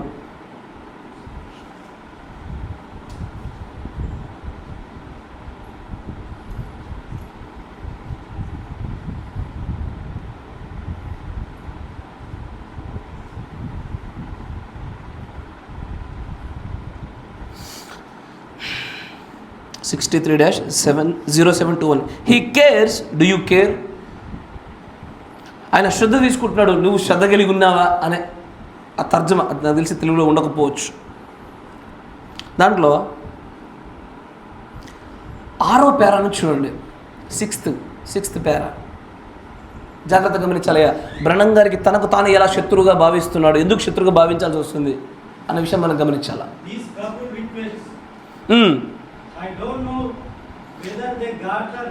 తర్వాత అదే దాంట్లో నెక్స్ట్, డిడ్ యూ ప్రొఫెసై? నీవు అక్కడ ఒక వ్యక్తి బ్రహ్నం గారికి ఒక ప్రశ్న రాశారు, జాగ్రత్త వినాలా. ఈ వర్తమానం దగ్గర ప్రశ్న రాస్తే ఆ ప్రశ్న యొక్క పేపర్ని తీసుకొని చదువుతూ ఉన్నాడు. తను ఉన్న ప్రశ్న చదువుతూ, డిడ్ యూ ప్రొఫెసై? నీవు ప్రవచించావా? ఏమని?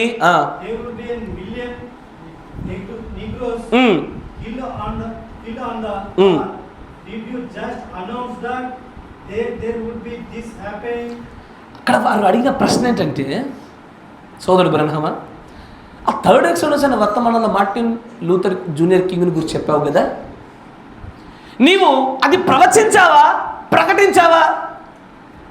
అనౌన్స్మెంట్ ఏదో అట్లా చెప్పేసావా లేదా ప్రవచనం చేసావా? అది ఒక ప్రొఫెసియా, అనౌన్స్మెంటా అని అడిగారు. అప్పుడు బ్రహ్నం గారు దానికి ఇచ్చిన సమాధానం చూడాలి. నా మాట వింటున్నారుగా. ఇప్పుడు మనము థర్డ్ ఎక్సోడస్ అని వర్తమానం విన్నప్పుడు మనకి ఏమనిపించింది? అది ప్రవచనంలాగా ఉందా, ప్రకటనలాగా ఉందా? అయ్యా ఖచ్చితంగా వారు చనిపోతారు. I know this is on the tape. ఇది టేప్లో ఉందని నాకు తెలుసు అంటున్నాడు ఆయన. It looks like a prophecy కదా, చూడ్డానికి ప్రవచనంలా కనబడుతుంది. Yes or no? కానీ ఇక్కడ ఒక మాట చెప్తాడు చూడండి, జాగ్రత్తగా గమనించండి. ఇప్పుడు గమనించండి. ఏంటి ఆ ప్రశ్న అడిగిన వ్యక్తులకు బ్రహ్నం గారు ప్రవక్త చెప్తున్న మాట ఏంటో తెలుసా? సమాధానము, నేను మీకు ఎన్నో మార్లు చెప్పా, నేను చెప్పే విషయాల్లో మీరు జాగ్రత్తగా వినండి అని. ఐ ఆల్వేస్, ఎప్పుడు చెప్పా, టు బి వెరీ కేర్ఫుల్, జాగ్రత్తగా ఉండమని. తర్వాత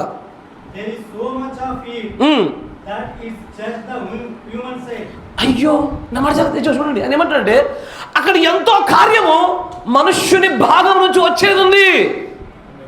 ఏంటది? ఎంతో హ్యూమన్ సైడ్. ఆయన ఏమంటున్నాడంటే, నాలో దేవుని భాగం ఒకటి ఉన్నది, మనుష్యుని భాగం ఒకటి ఉన్నది. There is a human side and there is a God side. మీరు వింటున్నారా? There is so much of it from the human side. మనుష్యుని భాగం నుంచి వచ్చేది చాలా ఉంది, దేవుని భాగం నుంచి వచ్చేది చాలా ఉంది. అందుకే మిమ్మల్ని ఎల్లవేళ ఆల్వేస్ మీరు జాగ్రత్తగా ఉండమని చెప్తున్నా మీకు నేను. తర్వాత చూడండి, ఒకవేళ దేవుడి భాగం నుంచి వచ్చేదై ఉన్నదనుకో, ఏదైనా సరే అది ఏమని చెప్తుందో తెలుసా? యెహోవా ఇలాగ సెలవిచ్చుచున్నాడని చెప్పుద్ది అది. అయ్యా నా మాట జాగ్రత్త వినాలా. ఇప్పుడు ఈ సమాధానాన్ని మీరు దీన్ని అర్థం చేసుకుంటే మెసేజ్ని నిండుగా గ్రహించిన వారు అవుతారు. ఒక కొటేషన్ ఉంటుంది తెలుసా? The messenger, the Elijah of this day is the lord Jesus Christ అన్నాడు ఆయన. ఎంతమందికి తెలిసి ఈ విషయం? నా మాట వింటున్నారా? The Elijah of this day is the lord Jesus Christ అన్నాడు ఆయన. ఈ కాల ఏలియాయే ప్రభు అయిన యేసుక్రీస్తు అని పలికాడు. దీన్ని సంఘశాఖ వారు కానీ అన్యులు కానీ బంతాడేసుకుంటారంటే మెసేజ్లని. కానీ బ్రహ్నం గారు ఏం చెప్పారంటే, నాన్న నాలో ఉన్నటువంటి గాడ్ సైడ్ ఏదైతే ఉన్నదో ఇది యేసుక్రీస్తు, నేను కాదు, ఇది యేసుక్రీస్తు, ఇది ఏలియా, ఇది యేసుక్రీస్తు, ఇది హ్యూమన్ సైడ్, ఇది మానవుని ముఖం నుంచి వచ్చేది, మనుష్యుని సైడ్ నుంచి వచ్చేది. అంటే ప్రవక్తలకు మనుష్యుల యొక్క భాగాల నుండి, మనుష్యుల భాగాల నుంచి కూడా మాట్లాడతారా? అంటే ప్రవక్తలు మాట్లాడే ప్రతి మాట దేవుడి నుంచి వచ్చింది కాదా? మళ్ళీ చెప్తున్నా, ప్రవక్తలు మాట్లాడే ప్రతిదీ దేవుడు అంగీకరించడా? అంగీకరిస్తాడా? 2వ సమూయేలు గ్రంథము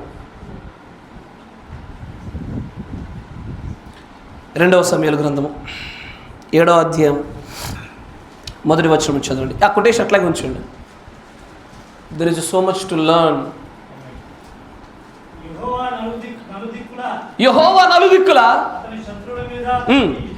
విజయమిచ్చి అతడికి నెమ్మది కలుగజేసిన తర్వాత చూడండి, దావీదు రాజు యుద్ధం చేశాడు, రాజు అయ్యాడు, సమాధానం కలిగింది, శత్రు సైన్యం అంతా కూడా చల్లబడిపోయింది. ఇప్పుడు నాతాను ప్రవక్తను పిలిచాడు. నాతాను ఎవరు? ప్రవక్త. Is a prophet. ప్రాఫెట్ ఏది మాట్లాడితే జరగాల. ప్రాఫెట్ మాట్లాడే ప్రతి మాట దేవుడు తోడుండాలా. Yes or no? ఆమేన్, హల్లెలూయా. అయితే అదే ఆలోచనతో దావీదు గారు ఏం చేశారు? నాతాను రండయ్య అని పిలిచాడు. నాతాను గారు వచ్చారు. చూడండి, నేను దేవదారు మ్రాణుతో కట్టిన నగరి యందు వాసము చేయుచుండగా దేవుని మందసము డేరాలో నిలిచి ఉన్నది. అప్పుడు ఎందుకంటే దావీదు చాలా మంచి హృదయం కలిగిన వాడు. అని అంటాడు, నేనేమో గొప్ప గొప్ప భవనాల్లో ఉంటున్నాను, నా తండ్రి యొక్క మందసం డేరాల్లో ఉందయ్యా, నేనేం చేయాలో చెప్పు అన్నప్పుడు ప్రవక్త పలుకుతున్న మాట, యెహోవా ఇలాగూ సెలవిచ్చుచున్నాడు అనే మాట లేకుండా పలుకుతున్న మాట. There is no thus said the lord.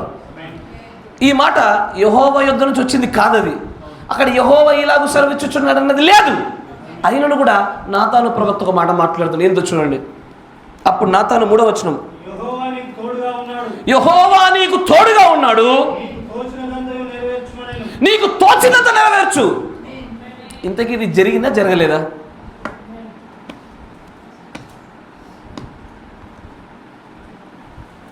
నాతాను ప్రవక్త దావీదుకు సెలవిచ్చిన మాట జరిగిందా జరగలేదా? నీకు తోచిందంతా నెరవేర్చు అన్నాడు ఆయన. చేశాడా? నాకు మందిరం కట్టాలనుందయ్యా అన్నాడు ఆయన. ఈయన అన్నాడు కట్టు, నీకు తోచిందంతా చేయి, దేవుడు నీకు తోడున్నాడు అన్నాడు. ఎట్లా అన్నాడు ఈ ప్రవక్త? యెహోవా ఇలాగూ సెలవిచ్చుచున్నాడు అన్న మాట లేకుండా అన్నాడు. ఇంతకీ మరి జరిగిందా? ప్రవక్త యెహోవా ఇలాగూ సెలవిచ్చుచున్నాడు అన్న మాట లేకుండా తను పలికిన మాట ఒకటి, దేవుడి ఉద్దేశం ఒకటి. దేవుడి ఉద్దేశం ఏంటి? నీ హస్తంలో రక్తంతో మునిగిపోయి ఉన్నాయి కనుక నీవు కట్టవు, కానీ నీ తర్వాత రాబోతున్న నీ కుమారుడు కడతాడు నా మందిరం. దేవుడి వర్షన్ వేరు, ప్రవక్త వర్షన్ వేరు. ఎందుకంటే ప్రవక్తలందరికీ కూడా బ్రహ్మం గారు చెప్తున్న మాట ఇదే. ప్రవక్తలందరికీ హ్యూమన్ సైడ్ ఉంటుంది, గాడ్ సైడ్ ఉంటుంది. ఖచ్చితంగా ఈ హ్యూమన్ సైడ్ పలికే మాటలకి దేవుడికి సంబంధం లేదు. అబ్రహాం ప్రవక్తేనా? It is written in the Bible. ఖచ్చితంగా, అబ్సల్యూట్లీ. కానీ అబ్రహాం ఆడిన అబద్ధానికి దేవుడికి ఏం సంబంధమయ్యా?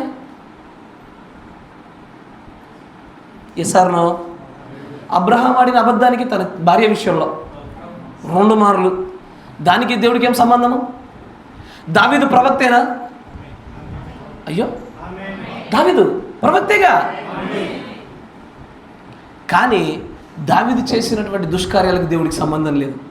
ఎందుకంటే వీటన్నిటిని దృష్టిలో పెట్టుకొని దేవుని ప్రవక్త అంటాడు, there is a human side and there is a God side. Which ever it goes fourth, దేవుడి భాగం నుంచి వచ్చే ప్రతిది కూడా అది దస్సైద్దలాడుతూ వెళ్తూ ఉంటుంది. యెహోవా ఇలాగూ సెలవిచ్చుచున్నాడు అన్న దాంతో ప్రారంభమవుతుంది. నేను చెప్తున్న మాట కదా, బ్రహ్మం గారు అంటారు, అందుకే మిమ్మల్ని I told you always to be very careful what you are listening to. మీరు విను ప్రతి దాని విషయంలో జాగ్రత్తగా వినండి అంటున్నాడు ఆయన. ఆమేన్. ఇప్పుడు కొటేషన్ కొంచెం ముందు చదవండి. ఇది it thus said the Lord అంటే యెహోవా ఇలాగూ సెలవిచ్చుచున్నాడు అన్నది దేనికి? విజన్స్ అంటే దర్శనాలకు, ఆర్ ఎనీథింగ్, దేనికైనా సరే.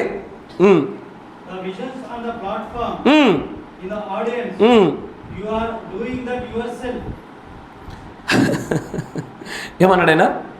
Visions on the platform, in the audience, you are doing that yourself. రంగస్థలం మీద, అయ్యా నా మాట జరిగితే సంఘ శాఖలు కానీ చాలామంది సంఘాలు ఇదే పరిస్థితి. రంగస్థలం పైన వచ్చే భాషలు కానీ, అద్భుతాలు కానీ, దర్శనాలు కానీ, ప్రేరేపణలు కానీ, ఇవన్నీ కూడా it is coming from your self. నీ యొద్ద నుంచి వస్తుంది. దేవుడి కార్యానికి నీ కార్యానికి మధ్యలో నువ్వు అడ్డుగా నిలబడ్డావు, అక్కడ నువ్వు నిలబడ్డావు. తర్వాత అంటే చూడండి, it isn't God, it's you. ఏమన్నాడైనా? ఇది దేవుడు కాదు, నువ్వు చెప్పిన మాట, నువ్వు ఊహించుకున్నది, నువ్వు కలిగింపజేసుకున్న దర్శనము, నువ్వు కన్న కళ దేవుడిచ్చింది కాదు. If anything goes from the God side, దేవుడి యొక్క భాగం నుంచి వచ్చేది దస్సైద్దలాడుతూ ఉండి తీరాల. అంటే బ్రదర్, దస్సైద్దలాడు లేకుండా మీతో నమ్మరా? అయ్యో బాబోయ్, మెసేజ్లో ఇంకా చాలా లోతులేగల. మనం ఒక ప్రవచనం ఎలా ఉత్పత్తి అవుతుందో, ఉత్పత్తి అయ్యే విధానాలు తెలిసి ఉండాలి. నా మాట జాగ్రత్త వినండి. ఒక ప్రవచనం ఉత్పత్తి అయ్యే విధానాన్ని చూడాలి. ఒక ప్రవచనం ఎలా ఉత్పత్తి అయితే చెప్పండి? యెహోవా ఇలాగూ సెలవిచ్చుచున్నాడు అన్న చోట ప్రవచనం ఉత్పత్తి అవుతుంది, అంతేనా కదా? అయితే యేసు ప్రభు యొక్క జీవిత చరిత్రలో ఒక విషయం చెప్తాను మీకు. నేను దప్పిక గొంటిని, వారు నాకు చేదైన చెరకను తాగనిచ్చితిరి. ఈ మాట పలికారా? Yes or no? ఇది పాత నిబంధనలు ఉందా లేదా? దేవా, గాడ్ బ్లెస్ యు బ్రదర్, దేవా నన్నేలా, ఈ మాట యేసు ప్రభు పలికారా? దానికి ముందు ఎవరు పలికారు? దావీదు పలికే మాట. కానీ దావీదు ఆ మాట పలికేటప్పుడు దస్సైద్దలాడు ఉండదు. అక్కడ దస్సైద్దలాడు లేకుండా కూడా ప్రవచనాలు ఉత్పత్తి అవుతాయి, విత్ దస్సైద్దలాడు ప్రవచనాలు ఉత్పత్తి అవుతాయి. ప్రవక్తల జీవన శైలితో కూడా ప్రవచనాలు ఉత్పత్తి అవుతాయి. అబ్రహాము ఎక్కడ కూడా యెహోవా ఇలాగూ సెలవిచ్చుచున్నాడు అనడు. కానీ అబ్రహాము తండ్రి అయిన దేవుడికి సాదృశ్యంగా ఛాయలో పెట్టబడ్డవాడు. అతని కుమారుని అర్పణగా ఇస్తున్న వారు యేసుక్రీస్తు వారికి సాదృశ్యంగా పెట్టబడ్డారు. చాలామందికి ప్రవచనం అంటే తెలియదు, ప్రవచనాలు ఎలా ఉత్పత్తి అయితే తెలియదు, ప్రవచనాల రకాలు తెలియదు, ప్రవచనాలకు ఉండే కండిషన్ షరతులు తెలియదు, అవి ఎలా ప్రభావితం చెందుతాయో తెలీదు, ప్రవచనాల్లో ఉండేటువంటి దశలు తెలియదు. అన్నీ ఒకేలాగా అనుకొని బ్రహ్మం గారు చాలా దర్శనాలు చెప్పాడు, చాలా ప్రవచనం చెప్పాడు, జరిగిందా అని అంటున్నారు. బ్రదర్, నీకు అసలు బైబిల్లో ఉన్నటువంటి ప్రవచనాల గురించి ఓనమాలు కూడా తెలియదు. అది సమస్య. You don't know the nature of a prophecy, the nature of a prophet. ప్రవక్తన గురించి కానీ ప్రవచనం గురించి కానీ నీకు అవగాహన లేకుండా గంతులేశాను. కానీ నువ్వు నిజంగా ప్రవచనాన్ని కానీ ప్రవక్తను కానీ గ్రంథాన్ని సరిగ్గా పట్టుకోగలిగితే this message is so beautiful. ఎంతో అద్భుతమైన వర్తమానం ఇది. దీంట్లో నువ్వు ఏలెత్తి పట్టి చూపించడానికి ఏ కారణం నీకు కనబడదు. సమస్యలు ఏంటంటే అసలు సిసలైనటువంటి మూల గ్రంథంలో ఉన్నటువంటి ఏది రాయబడిన గ్రంథం నీకు అర్థం కాకపోవడం వల్ల పలకబడిన గ్రంథం నీకు అర్థం కాలే. రాయబడిన వాక్యం నీకు అర్థం కాలేదు, పలకబడిన వాక్యం పట్టుకోలేకపోయావు. ఇదే సమస్య. మనుష్యుని భాగం ఉంటుంది, దేవుని భాగం ఉంటుంది. దేవుడి భాగం గుండా వచ్చే ప్రవచనాలు ఉంటాయి, దాంట్లో కూడా దస్తేజాలు లేకుండా వచ్చే ఉంటాయి, జీవన శైలితో వచ్చే ఉంటాయి. అయ్యా, ప్రవచనం ఉత్పత్తి అవ్వడానికి 8 నుంచి 9 మార్గాలు ఉన్నాయి. ఇది నేను దాని గురించి మాట్లాడను కానీ, బట్ అన్ని మార్గాల్లో ప్రవచనం ఉత్పత్తి అవుతుంది. అందుకే మీరు పాత నిబంధనలో దావీదు తాను ఎవరితోనో తరమబడుతున్నప్పుడు ఏదో పలికిన మాట అది ప్రవచనంగా యేసుక్రీస్తు జీవిత చేతిలో కనబడుతుంది. అక్కడ దస్తేజాలు కూడా కనబడదు. ఎస్, అందుకంటాడు you have to be very careful when you are listening to the messages. వర్తమానాలు వింటున్నప్పుడు జాగ్రత్తగా ఉండాలి. Not everything from God, not everything from prophet. అట్లని చెప్పేసి ప్రతిది అనుమానంతో చూసేది కాదు, ప్రత్యక్షతతో చదవాలి.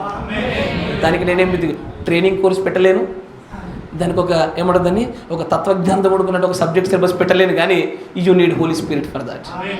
పరిశుద్ధాత్ముడు నీకు సహాయం చేయను గాక. ఆయన అంచాడు. తర్వాత చూడండి ఆ కొటేషన్ ముందులండి. ఆ మార్టిన్ లూథర్ కింగ్ జూనియర్ చచ్చిపోతాడు, చంపేస్తాడని చెప్పిన విషయాల గురించి మాట్లాడుతూ మీరు ప్రొఫెసీ చేశారా లేదా అనౌన్స్మెంట్ ఇచ్చారా అని అన్నప్పుడు ఆయన అంటాడు, జాగ్రత్తగా వినండి నేను చెప్పేది, అది హ్యూమన్ సైడ్ నుంచి వస్తాయి కదయ్యా అంటూ. ఇంకా రండి ముందు రండి. ఆ యొక్క దర్శనాన్ని నీ అంతటా నువ్వు కలిగి ఉన్నావు, దేవుడిచ్చింది కాదది. 8వ పేరు చూడండి. ఆయన వస్త్రాన్ని ముట్టినటువంటి స్త్రీ వలె ఆమెకు తెలీదు, ఆయనకు తెలీదు ఆమె ఎవరో. అసలు ఆమెకి ఉన్న సమస్య అంటే కూడా యేసు ప్రభువుకి తెలియదు ఆ సమయంలో. కానీ అది తనకు తాను చేసుకున్నది. ఆయనకు ఉదాహరణ చూపిస్తున్నాడు. రక్తస్రావం గల స్త్రీని స్వస్థపరిచిన విధానాన్ని చూస్తూ ఆ స్వస్థత, అయ్యా జాగ్రత్త వినండి, వెరీ సింపుల్ క్వశ్చన్, మనందరికీ తెలుసు. రక్తస్రావం గల స్త్రీకి కలిగిన స్వస్థత దేవుడి యుద్ధ నుంచి వచ్చిందా, ఆమె నుంచి ఆమె పొందుకుందా?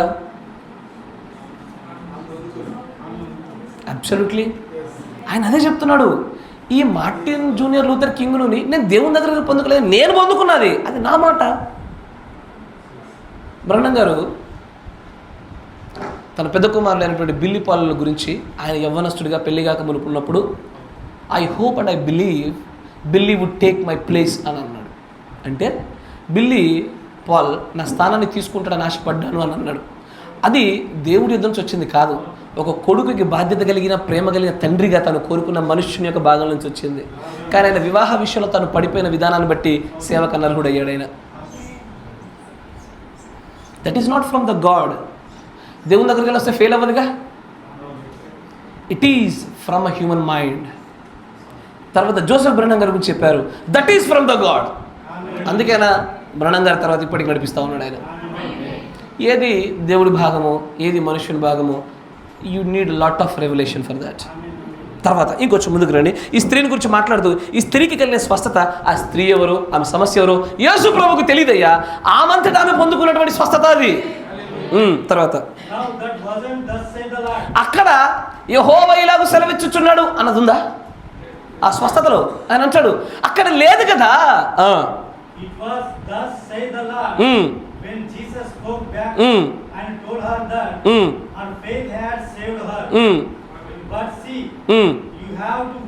ఆయన ఏమన్నాడంటే అక్కడ యెహోవా ఇలాగ సెలవిచ్చుచున్నాడు అన్నది స్వస్థతకు ముందు లేదు కానీ స్వస్థత తర్వాత వచ్చింది అంటున్నాడు ఆయన. స్వస్థత తర్వాత ఏమన్నాడు? యెహోవా ఏమని సెలవిచ్చాడు? నీ విశ్వాసమే నేను స్వస్థపరిచనని యెహోవా సెలవిచ్చిన మాట. అంటే అయ్యా అర్థం చేసుకోండి, ప్రవచనము తర్వాత కార్యాలు జరగాలి, కార్యం జరిగిన తర్వాత ప్రవచనం చెప్తున్నాడు. అక్కడ యెహోవా ఇలాగ సెలవిచ్చుచున్నాడు అన్న మాట ఉండిన తర్వాత కార్యం చోటు చేసుకోవాలి, కానీ కార్యము జరిగిన తర్వాత యెహోవా ఇలాగ సెలవిచ్చుచున్న మాట వస్తున్నది. మీరు వింటున్నారా?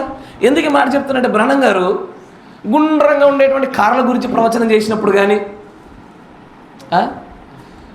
ఒక కేంబ్రిడ్జ్, ఆ బ్రిడ్జ్ పేరు మర్చిపోయాను, ఒక బ్రిడ్జ్ కూలిపోతుందని ప్రవచనం చేశారు బ్రహ్నం గారు. ఆ బ్రిడ్జ్ పడిపోయిన తర్వాత చేశాడని ఒకడు, అవన్నీ ఇదివరకు న్యూస్లో వచ్చాయి చూసిన చేశాడని మరొకరు, ఈ మేఘం అనేది లైఫ్ మ్యాగజైన్ వచ్చిన తర్వాత అదునుగా తీసుకున్నాడని మరొకడు. సమస్యలు ఏంటంటే నాయన, మా వర్తమానంలోకే మెసేజ్ అర్థం కాలేదు, నీకు అర్థం కావడం పెద్ద విశేషం ఏం లేదు. కరెక్టా? మా వాళ్ళు అని చెప్పుకుంటున్నాం, మా వాళ్ళకి సరిగ్గా అర్థం కాలేదు, నీకేం చెప్తాను చెప్పి మేము. అక్కడ యెహోవా ఇలాగ సెలవిచ్చుచున్నాడు అన్నది కార్యము తర్వాత కూడా వస్తుంది అంటున్నాడు ఆయన. ముందు యెహోవా ఇలాగ సెలవిచ్చుచున్నాడు అన్నది వచ్చి తర్వాత కార్యం జరగాల. బట్ అక్కడ దేవుడు పరిశుద్ధ గ్రంథం గుండా చూపిస్తూ కార్యము తర్వాత కూడా యెహోవా ఇలాగ సెలవిచ్చుచున్నది జరిగి తిరుగుతుంది అంటున్నాడు ఆయన. తర్వాత చూడనా? లేదండి, ఆయన ఏమన్నా తెలుసా, నేను కేవలము మార్టిన్ లూథర్ కింగ్ గురించి మాట్లాడాను అంతే, నేను ప్రొఫెసీ చేయలేదు. ఇప్పుడు నాతాన్ గారి దగ్గరికి వెళ్ళి నాలాగే మైక్ పెట్టామనుకోండి, అయ్యా నువ్వు దావీదుతో ప్రవచనం చేసావా లేకపోతే అనౌన్స్మెంట్ ఇచ్చావంటే నేను కేవలం మాట్లాడాను అయ్యా అంటాడు ఆయన, అంతే. ఎస్ సార్, నేను కేవలం మాట్లాడానయ్యా, నేను ప్రవచించలేను, నేను ప్రవచిస్తే 10 ఏళ్ళ వస్తుందిగా అంటాడు ఆయన. తర్వాత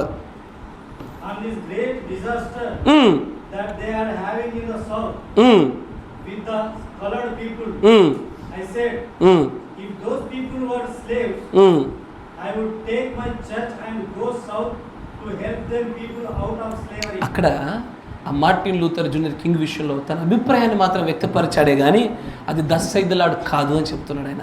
it is from the human side. Brahmam గారి యొక్క హ్యూమన్ సైడ్ నుంచి ఇంకేం విషయాలు వచ్చాయి చెప్పాను నేను మీకు. అయ్యా 1977లో ఎత్తబాటు అనేది ఇట్స్ జస్ట్ ప్రిడిక్షన్.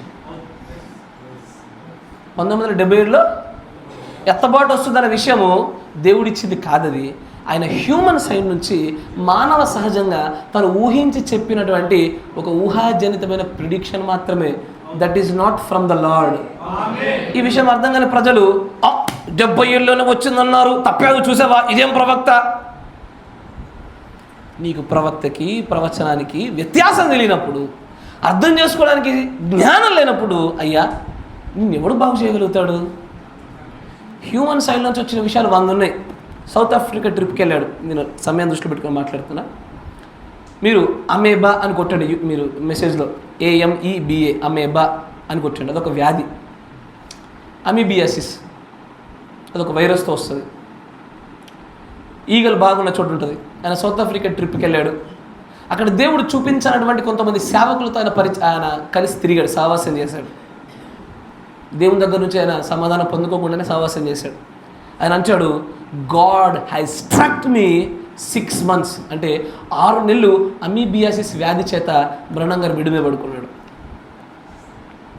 ఇది మానవ సహజ సంబంధమైన తప్పిదమే. It is not from the Lord. Every prophet has a 2 sides. ప్రతి ప్రవక్తకి 2 ఉంటాయి. ఒకటి మనుష్యుని భాగము, 2 దేవుడి భాగం. ఆయన అంటాడు, నా గ్రేటెస్ట్ ఎనమీ, నా అతి గొప్ప శత్రువు ఇదిగో ఈ హ్యూమన్ సైడ్ ఉన్న ఈ బ్రహ్మమే. మనలో కూడా 2 భాగాలు ఉంటాయి. నువ్వు నిజంగా జగత్తు పునాది వేయబడుకుని ఎన్నికలో ఉంటే, నీవు పిలుపు కలిగిన వారవైతే, నీకంటూ థియోఫనీ నియమంగా నిజంగా ఉండి ఉంటే నీలో 2 భాగాలు ఉంటాయి. ఆ 2 భాగాలు బ్రహ్నం గారికి అయితే వ్యత్యాసంగా వచ్చింది, మనకు ఇంకా విచిత్రంగా వస్తుంది. ఎట్లా వస్తుంది చెప్పనా? ఈ భాగము ఏది దేవుడి భాగము చర్చి ప్రాంగణంలో వస్తుంది. చర్చి దాటంగానే మనిషి భాగం వస్తుంది. అయ్యా కరెక్ట్ కాదా? The majority of the believers sir ఈ దేవుడి భాగము చర్చిలో వస్తుంది. అప్పటిదాకా ఎలా పడితే అలా మాట్లాడిన వాడు సహోదరుడా, ప్రశస్త సహోదరుడా, వందనాలు. ఒక్కసారి చర్చి దాటనే రాయ్ ఇక చెప్పకూడదు దాని గురించి. Sir human side and God side ప్రతి వ్యక్తిలో ఉంటాయి, ప్రతి ఒక్కరిలో ఉంటాయి. ఆయన అంటాడు, ఈ రోజున మనకున్నటువంటి అతి గొప్ప శత్రువు మనకు మనమే. దేవుడి యొక్క కార్యాలు మన జీవితంలో జరగాల, ఈ గొప్ప శత్రువుని మనం చేసేదని తెలుసా, పక్కన పెట్టాలా. దానికి వరం కావాలి అన్నాడు ఆయన. ఎందుకంటే బ్రహ్మంగా అడిగిన క్వశ్చన్ ఏంటిది, what is that greatest gift that you have to do the service of God? దేవుడి యొక్క సేవ చేయడం గొప్ప వరం ఏంటయ్యా అంటే ఆయన అంటాడు, ఇది స్వస్థత కాదు నా దగ్గర ఉన్న గొప్ప వరము. ఆ స్వస్థత చేసే సమయంలో నేను బ్రహ్మం అనే నా హ్యూమన్ సైడ్ని పక్కన పెట్టడమే నా గొప్ప వరం అన్నాడు ఆయన. ఒక కాపరి బోధిస్తున్నప్పుడు తనకు తాను తన సొంత ఆలోచనల్ని తనను తాను పక్కన పెట్టేసాలి ఇక్కడ నుంచి. అప్పుడు దేవుడు ఇక్కడ తన కార్యం జరిగింపజేస్తాడు. విన్నప్పుడు కూడా నీ సొంత జ్ఞానాన్ని బట్టి, ఇదివరకు కలిగి ఉన్నటువంటి ఆ పాత పునాదులను బట్టి అదే కోణం గుండా వింటున్నాం అనుకో, అక్కడ కూడా దేవుడు కార్యం చేయడు. నీ మనుష్యుని భాగాన్ని తీసేసి ఆ గ్రేటెస్ట్ అనేది తొలగింపజేసి దేవుడి భాగంతో విని చూడు, అప్పుడు ఆశీర్వదించబడతామయ్యా. అయ్యా సమయం దృష్టిలో పెట్టుకొని చూద్దాం. ఇంకా చాలా గ్రేటెస్ట్ ఎనిమీస్ గురించి బ్రహ్మం గారు మాట్లాడతారు. కానీ ఈ 4 చాలా ప్రాముఖ్యమైనది. మొదటిది అనారోగ్యము, 2 నిరీక్షణ నమ్మకము, 3 మరణము, 4వది సెల్ఫ్. బ్రహ్మం గారు మీరు పడేస్తారన్నయ్యా, నేను అని చెప్పుకోవచ్చుగా. ఆయనకు ఆయన శత్రువు, మనకు మనమేగా. అంటే మీకు కూడా ఆయన శత్రువు. మీకెవరు శత్రువు? మీరే. 4వది ఎవరో కాదు, నేను, మనము. ఈ శత్రువులన్నిటి జయించడానికి ప్రణాళిక లేకుండా ముందుకెళ్ళావా పడిపోతావు. ఈ శత్రువులను జయించడానికి నీ దగ్గర ఖచ్చితమైన శక్తి సామర్థ్యం లేకుండా, అంచనా వేయకుండా, లెక్క లేకుండా ప్రారంభించి తర్వాత కట్టుట ఆపేసావా ఎగతాళి చేయబడతావు. జాగ్రత్త పడు. ఈ యొక్క శత్రువులని జయిస్తేనే ఆ వెనకాల దాచి ఉంచబడినటువంటి ఆ ఆస్తి, ఆ సంపద మన స్వాధీనం అవుతుంది. ఆ ఆస్తి ఏదో కాదు, పరలోక రాజ్యమే. ఆ యొక్క దర్శనము, ఆ ధన్యత మీ అందరికీ కలుగును గాక. దేవుడు వాళ్ళు దీవించును గాక. స్థానిక సహోదరుడికి సమయాన్ని అప్పచెప్తా ఉన్నాను. God bless you.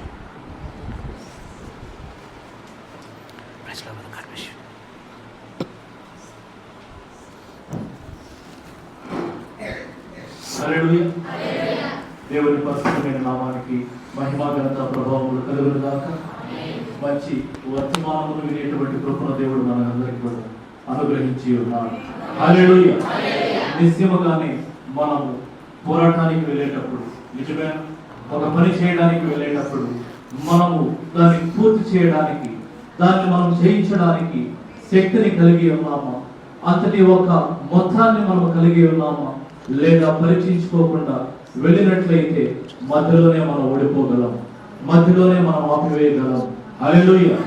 అయితే ఆ యొక్క కృపను, ఆ యొక్క విధానమును, ఆ యొక్క కార్యాన్ని దేవుని ద్వారా మనం పొందుకొని ముందుకు వెళ్ళినట్లయితే ఖచ్చితంగా విజయాన్ని మనం పొందుకుంటాం. హల్లెలూయా. నిశ్చయముగానే ఆ యొక్క శత్రువైనటువంటి వ్యాధిని, నిజమేనా ఆ యొక్క రోగాన్ని మనం జయించాలంటే విశ్వాసాన్ని మనం కలిగి ఉండాలి. ఆ విశ్వాసం పరిపూర్ణముగా ఉండాలి. హల్లెలూయా. ఆ విశ్వాసాన్ని పూర్తి మొత్తంలో మనము కలిగి ఉండాలి. మనం ఇప్పటి వరకు విని ఉన్నాం, నమ్మకము, నిరీక్షణ, నిజమేనా ఇవి విశ్వాసానికి శత్రువులుగా ఉన్నాయని మనం లేఖనంలో కనుగొని ఉన్నాం. హల్లెలూయా. వర్తమానంలో చూసే కృపను దేవుడు మనకి ఇచ్చి ఉన్నాడు. ఈ యొక్క నమ్మకం అది అవుతాదో లేదో, అది ఒక సంపూర్ణమైనటువంటి ఒక విశ్వాసం అనేది కాదు. నిజమేనా ఈ నమ్మకము, ఈ యొక్క నిరీక్షణ అనేది ఆ పరిపూర్ణమైన విశ్వాసము క్రియ చేయకుండా అడ్డగిస్తూ ఉన్నది. హల్లెలూయా. అయితే ఆ పరిపూర్ణమైన విశ్వాసాన్ని మనమందరం కూడా కలిగి అది ఖచ్చితంగా జరుగుతుంది. నిజమేనా నేను ఖచ్చితంగా స్వస్థపరచబడ్డాను. హల్లెలూయా. నేను ఖచ్చితంగా ఎత్తబాటులో వెళ్తాను. హల్లెలూయా. నేను ఖచ్చితంగా దేవుని రాజ్యంలో చేరుతాను. అటువంటి ఒక పరిపూర్ణమైన విశ్వాసాన్ని మనం కలిగి ఉండడానికి ప్రభు కృపను మనకు చూపును గాక. హల్లెలూయా. ఇప్పటి వరకు వాక్యం అందించినటువంటి దైవజనులను దేవుడు దీవించును గాక. God bless you brother. అలాగనే మా యొక్క ఆహ్వానమును మన్నించి ఈ యొక్క కోడికకు వచ్చినటువంటి మిమ్మల్ందరినీ కూడా దేవుడు దీవించును గాక. మీకందరికీ మా యొక్క వందనములు. అదే ప్రకారము ఈ యొక్క కూటము ఈ యొక్క ముగింపులోనికి వచ్చి ఉన్నది. మీకు అందరికి కూడా భోజనములు ఏర్పాటు చేయబడి ఉన్నవి. అందరూ కూడా భోజనము చేసుకొని ఇక్కడే మళ్ళీ సాయంత్రం కూడా మనకు మీటింగ్ ఉంది కనుక ఆ యొక్క సమయాన్ని మనం ఇక్కడే గడిపి సాయంత్రం యొక్క కోడికలో కూడా దేవుడు అద్భుతముగా మనందరితో మాట్లాడునట్లు ప్రార్థన పూర్వకముగా మనమందరము ఎదురు చూపును కలిగి ఉందాం. హల్లెలూయా. దేవుడి మనందరినీ కూడా దీవించును గాక. ఈ మంచి సమయంలో చివరి ప్రార్థన మన మధ్యలో ఉన్నటువంటి సహోదరుడు బెండి గారు చేస్తారు.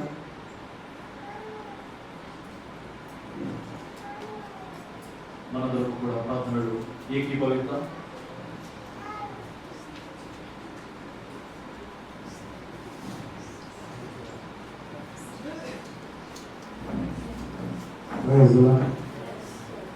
ప్రార్థన చేసుకుందాం. మమ్మల్ని ఎంతగానో ఎక్కడైనా ప్రేమించిన మా ప్రియాంకలు నిన్న నేడు నిరంతరం రీతిగా ఉన్న మా యేసయ్య వాక్యమైన మా దేవానికి వందనాలు చెల్లిస్తున్నాం. ఈ యొక్క మధ్యాహ్న సమయంలో మీ దైవదాసుల ద్వారా మాట్లాడిన మాటలను బట్టి సత్యములోనికి మమ్మల్ని నడిపించినందుకు నీకు వందనములు చెల్లిస్తున్నాం. దేవా, ఇక్కడ కూడి వచ్చిన ప్రతి బిడ్డను కూడా మీరు జ్ఞాపకం చేసుకున్నారు. అవును తండ్రి, ఇక్కడ జరిగిన ప్రతి కుటుంబం మీరు దీవించారు. మేము ఆశీర్వించబడ్డామని మేము నమ్ముతున్నాం ప్రభు. సాయంకాలం జరగబోయేటువంటి ఈ యొక్క కూడికల్లో కూడా మరొక అంశం నుంచి మాతో మీరు మాట్లాడమని ప్రార్థిస్తున్నాం. ఇంకా లోతైన సత్యములు తెలుసుకొని ముందుకు సాగిపోయే కృపలోకి పంపిస్తామని ప్రార్థిస్తున్నాం. అవి ఇంతవరకునైనా కొంత భాగమే మేము తెలుసుకున్నాం. మరి ఈ రోజున ఈ ఉదయమున ఈ మధ్యాహ్న సమయంలో మీ దాసుల ద్వారా మరొక కొన్ని కోణాల నుంచి మీరు మాట్లాడారు తండ్రి. ఏది సత్యమో ఏది అబద్ధమో తెలుసుకోవడానికి నా ప్రభు మీ దాసులతో మీరు మాట్లాడిన విధానంలో బట్టి మీకు వేలాది స్థుతులు స్తోత్రాలు చెల్లిస్తాను. ఈ సంగమంలో ఈ సంఘమును దీవించండి, ఆశీర్వదించండి. జరగబోయే కార్యక్రమంలో మీరు తోడు నేరుగా ఉండమని ప్రార్థిస్తున్నాం. ఇక్కడ కూడి వచ్చిన మరొక్కసారి మీ బిడ్డలందరూ కూడా పేరు పేరును మీరు జ్ఞాపకం చేసుకోమని, మీ దాసులు నూరంతలుగా ఆశీర్వదించమని, ఈ సంఘ కాపాన్ని ఆశీర్వదించమని, మనకి ఇచ్చిన కుటుంబాన్ని కూడా దీవించమని, సంఘాన్ని దీవించమని, అనేకులు కూడా మీరు ఆశీర్వదించమని ప్రార్థన చేసుకుంటూ మమ్మల్ని మేము తగ్గించుకుంటూ నీ నామాన్ని ఇచ్చిస్తూ మా ప్రియ కుమారుడైన యేసుక్రీస్తు సర్వశక్తి కలిగిన నామములో మేము ప్రార్థన చేసి స్తుతించి గణపరిచి మహిమపరిచి వేడుకుంటున్నాము. ఆమేన్.